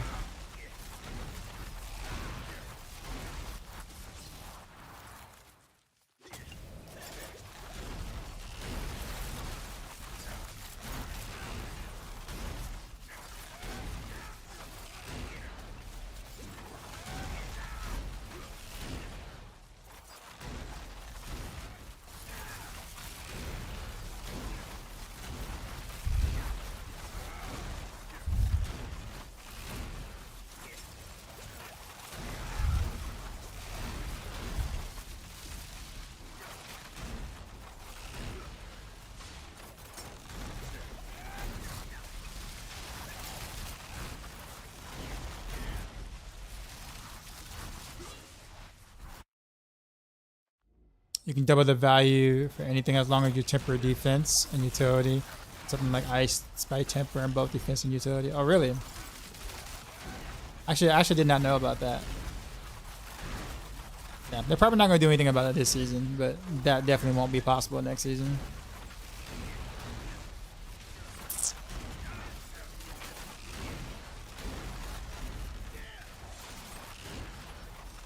I think the amount of pushback they would get for fixing that this season, but leaving the Spiritborn alone with this bugs would not go over well for Blizzard.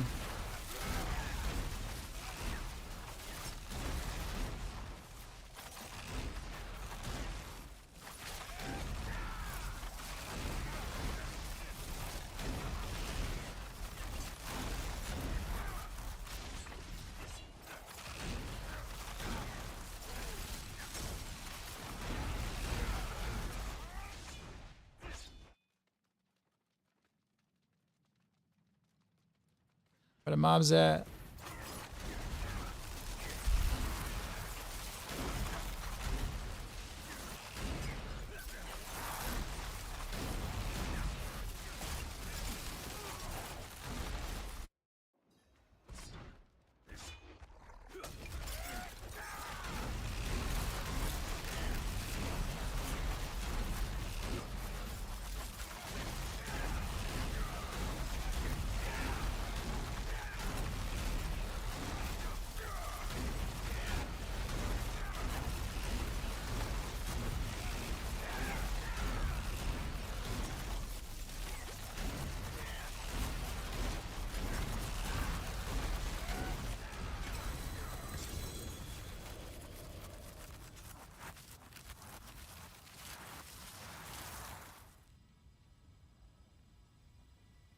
Do you think Barrage gets more progress than the little spiders, or just like the stupid necromancers we're killing? This resurrected thing doesn't do anything.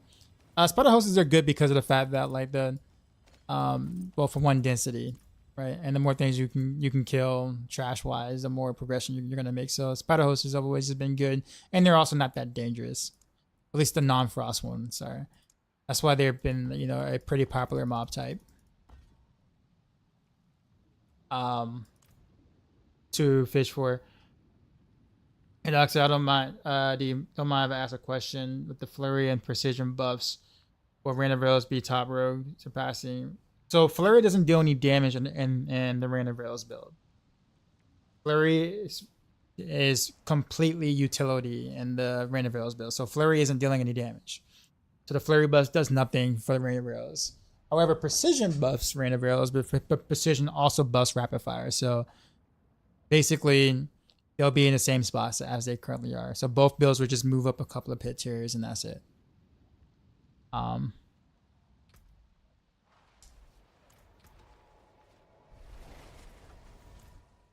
Good morning. I'm playing Dance of Knives build, but don't have DLC. What would just swap the ultimate damage Paragon stuff for?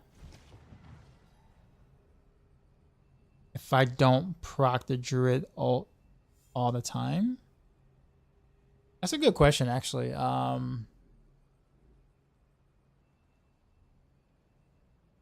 Isn't there already an ult on the bar for the typical Dance of Knives build, or no?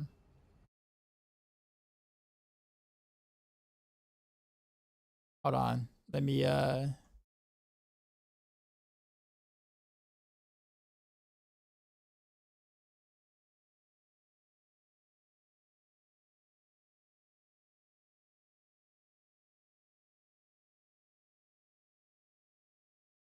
okay, no, there is not. Okay. So huh.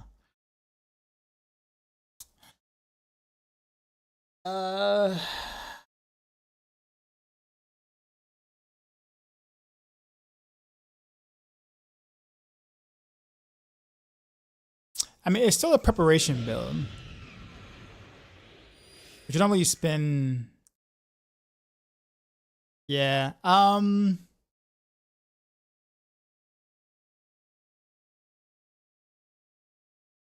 I probably would go with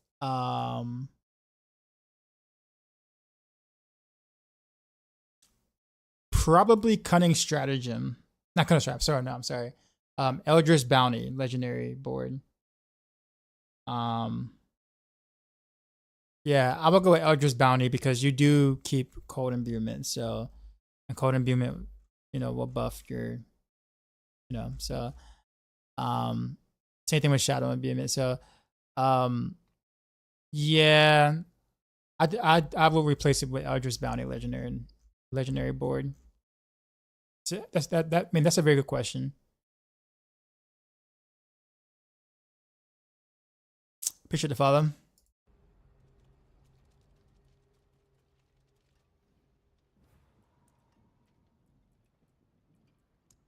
Put an 85 real quick. Season of the 7 stash stats.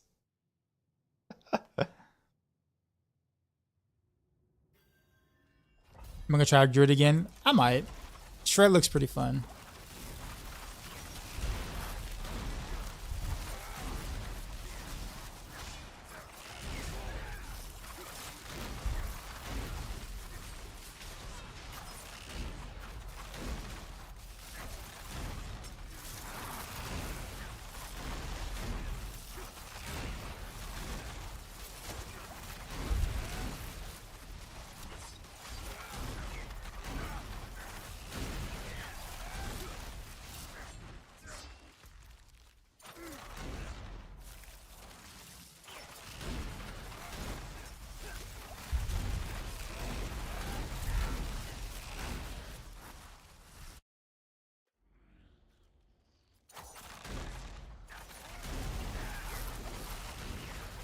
You can stack Hyacinth and Druid to 17, you become immortal.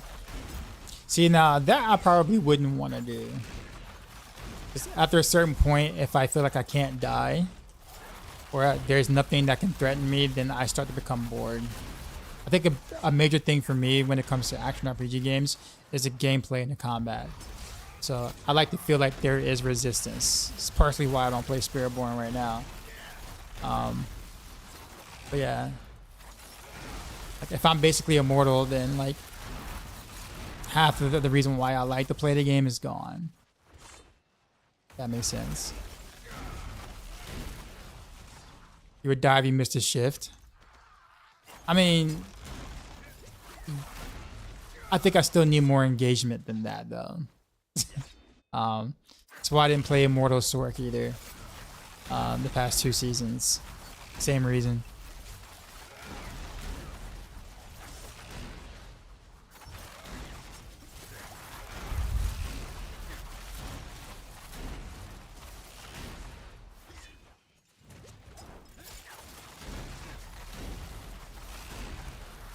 Like I purposely built my rogue to be glassy, so I have to pay attention and just enough to where I'm not falling asleep playing the game.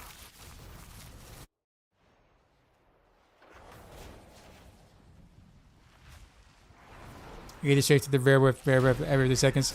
Well, yeah. I mean, in that case, then I just wouldn't even do that. Because I wouldn't want to try to be. I guess personally for me, I wouldn't want to try to be immortal. Like I would go something ultra glassy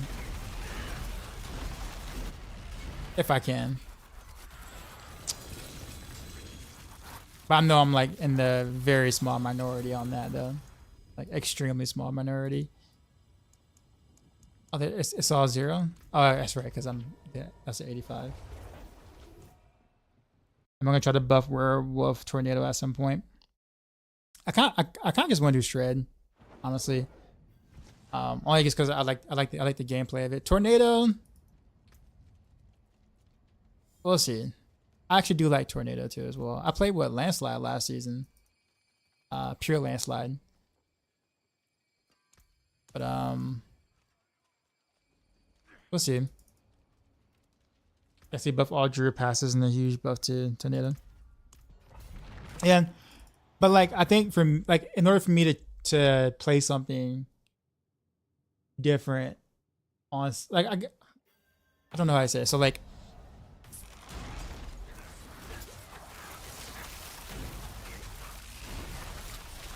I think most of the Druid buffs don't really mechanically change anything. But it does give things like stuff like tornadoes more of a use. Like, you know, tornadoes are actually better now in general. Although it mechanically functions the same way it did before. I guess that's why it doesn't really intrigue me. Because for me, I play builds on other classes, not because they're strong or not. Like I played Frozen North Sork back when it was in F tier or D tier, F tier back in season 1, season 2. Before all the winter glass and cold buffs it got. Why? Because it was a fun build. Or I like the skill in general. So for me, it kind of takes more than a skill does more damage for me to be more interested in said skill. If I'm not interested already in it mechanically, if that makes sense. Like I like Landslide because I was interested in it mechanically. Right? Shred because I'm interested in it mechanically. Don't know how I really feel about Tornado, but a number buff doesn't make me more interested. I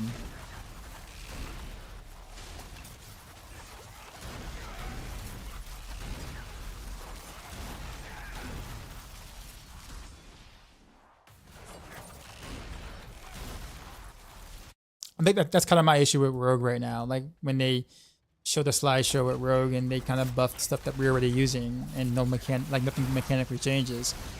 I was really saddened by that because I'm just like, oh, well, we're just going to be doing the same thing, but our numbers are just a little bigger. That's it. Like,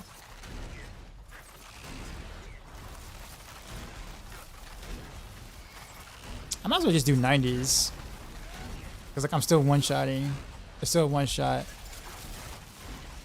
I'm not really saving any time. Except for maybe on the boss. If I could decide what to replace Shadow Clone with, what would be.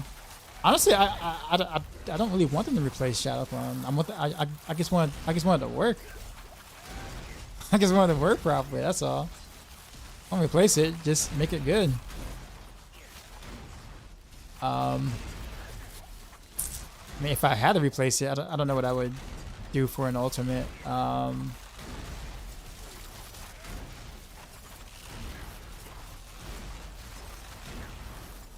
Yeah, I have no idea.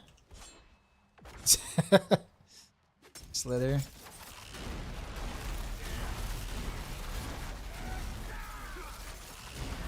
We went Boulder, and so far they're super cool and it's fun.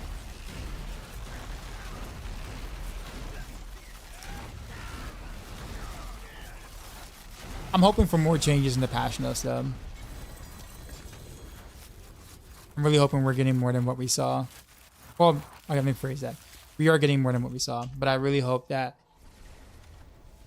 they actually changes the way that we approach some of the skills and builds and stuff, and not just number go up. Because That's gonna get boring real quickly. Unless his number go up on things that are not effective, like things that were like, you know, just wasn't good, but just needs numbers. Like mechanically is good and solid. It just needs numbers. Like for instance, close quarters combat is a perfect example. Like it's good. It's a solid key passive, but it's just considerably underpowered compared to the others. That just needs a number buff, and that's fine. Stuff like that is fine.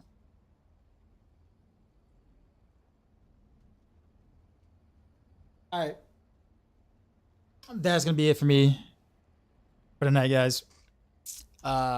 Tomorrow we will pretty much do much of the same things. But I think I'm gonna if I find a game I want to play tomorrow night, then I will, like in terms of like a game to play for like the second half of the stream. So if not, then we'll kind of do much of the same thing, and then we'll check out the patch notes Friday night, of course, on you know, live on stream or whatnot, and hopefully we have some cool things to talk about. Hopefully, OPM. But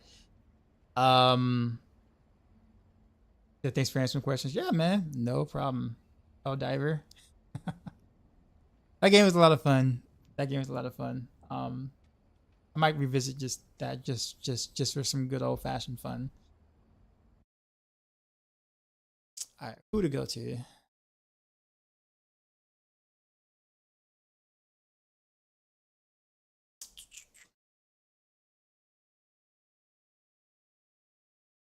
There's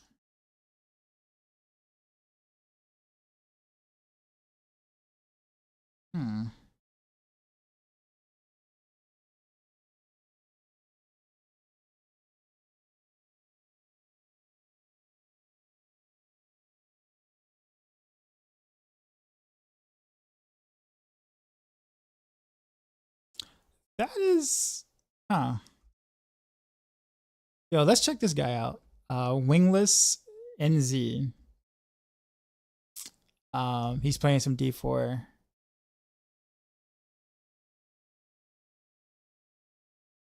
I can see my thoughts on Dragon Age. That's also a possibility. I'm thinking about maybe giving that a shot. The combat actually looks kind of fun.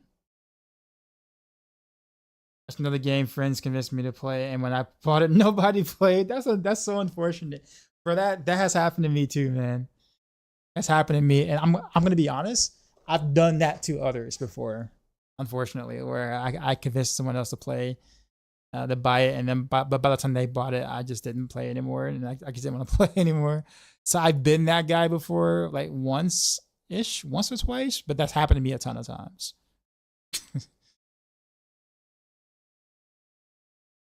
All right, let's go support Wingless. I think you'll probably get the reason why he calls himself Wingless. But he seems like a really positive dude, making the best of it, and seems to be having a blast. So let's go show him some support. He's from New Zealand, I think. I'm assuming that's what the NZ is for. But anyhow, I will see y'all tomorrow night. And as always, till next time.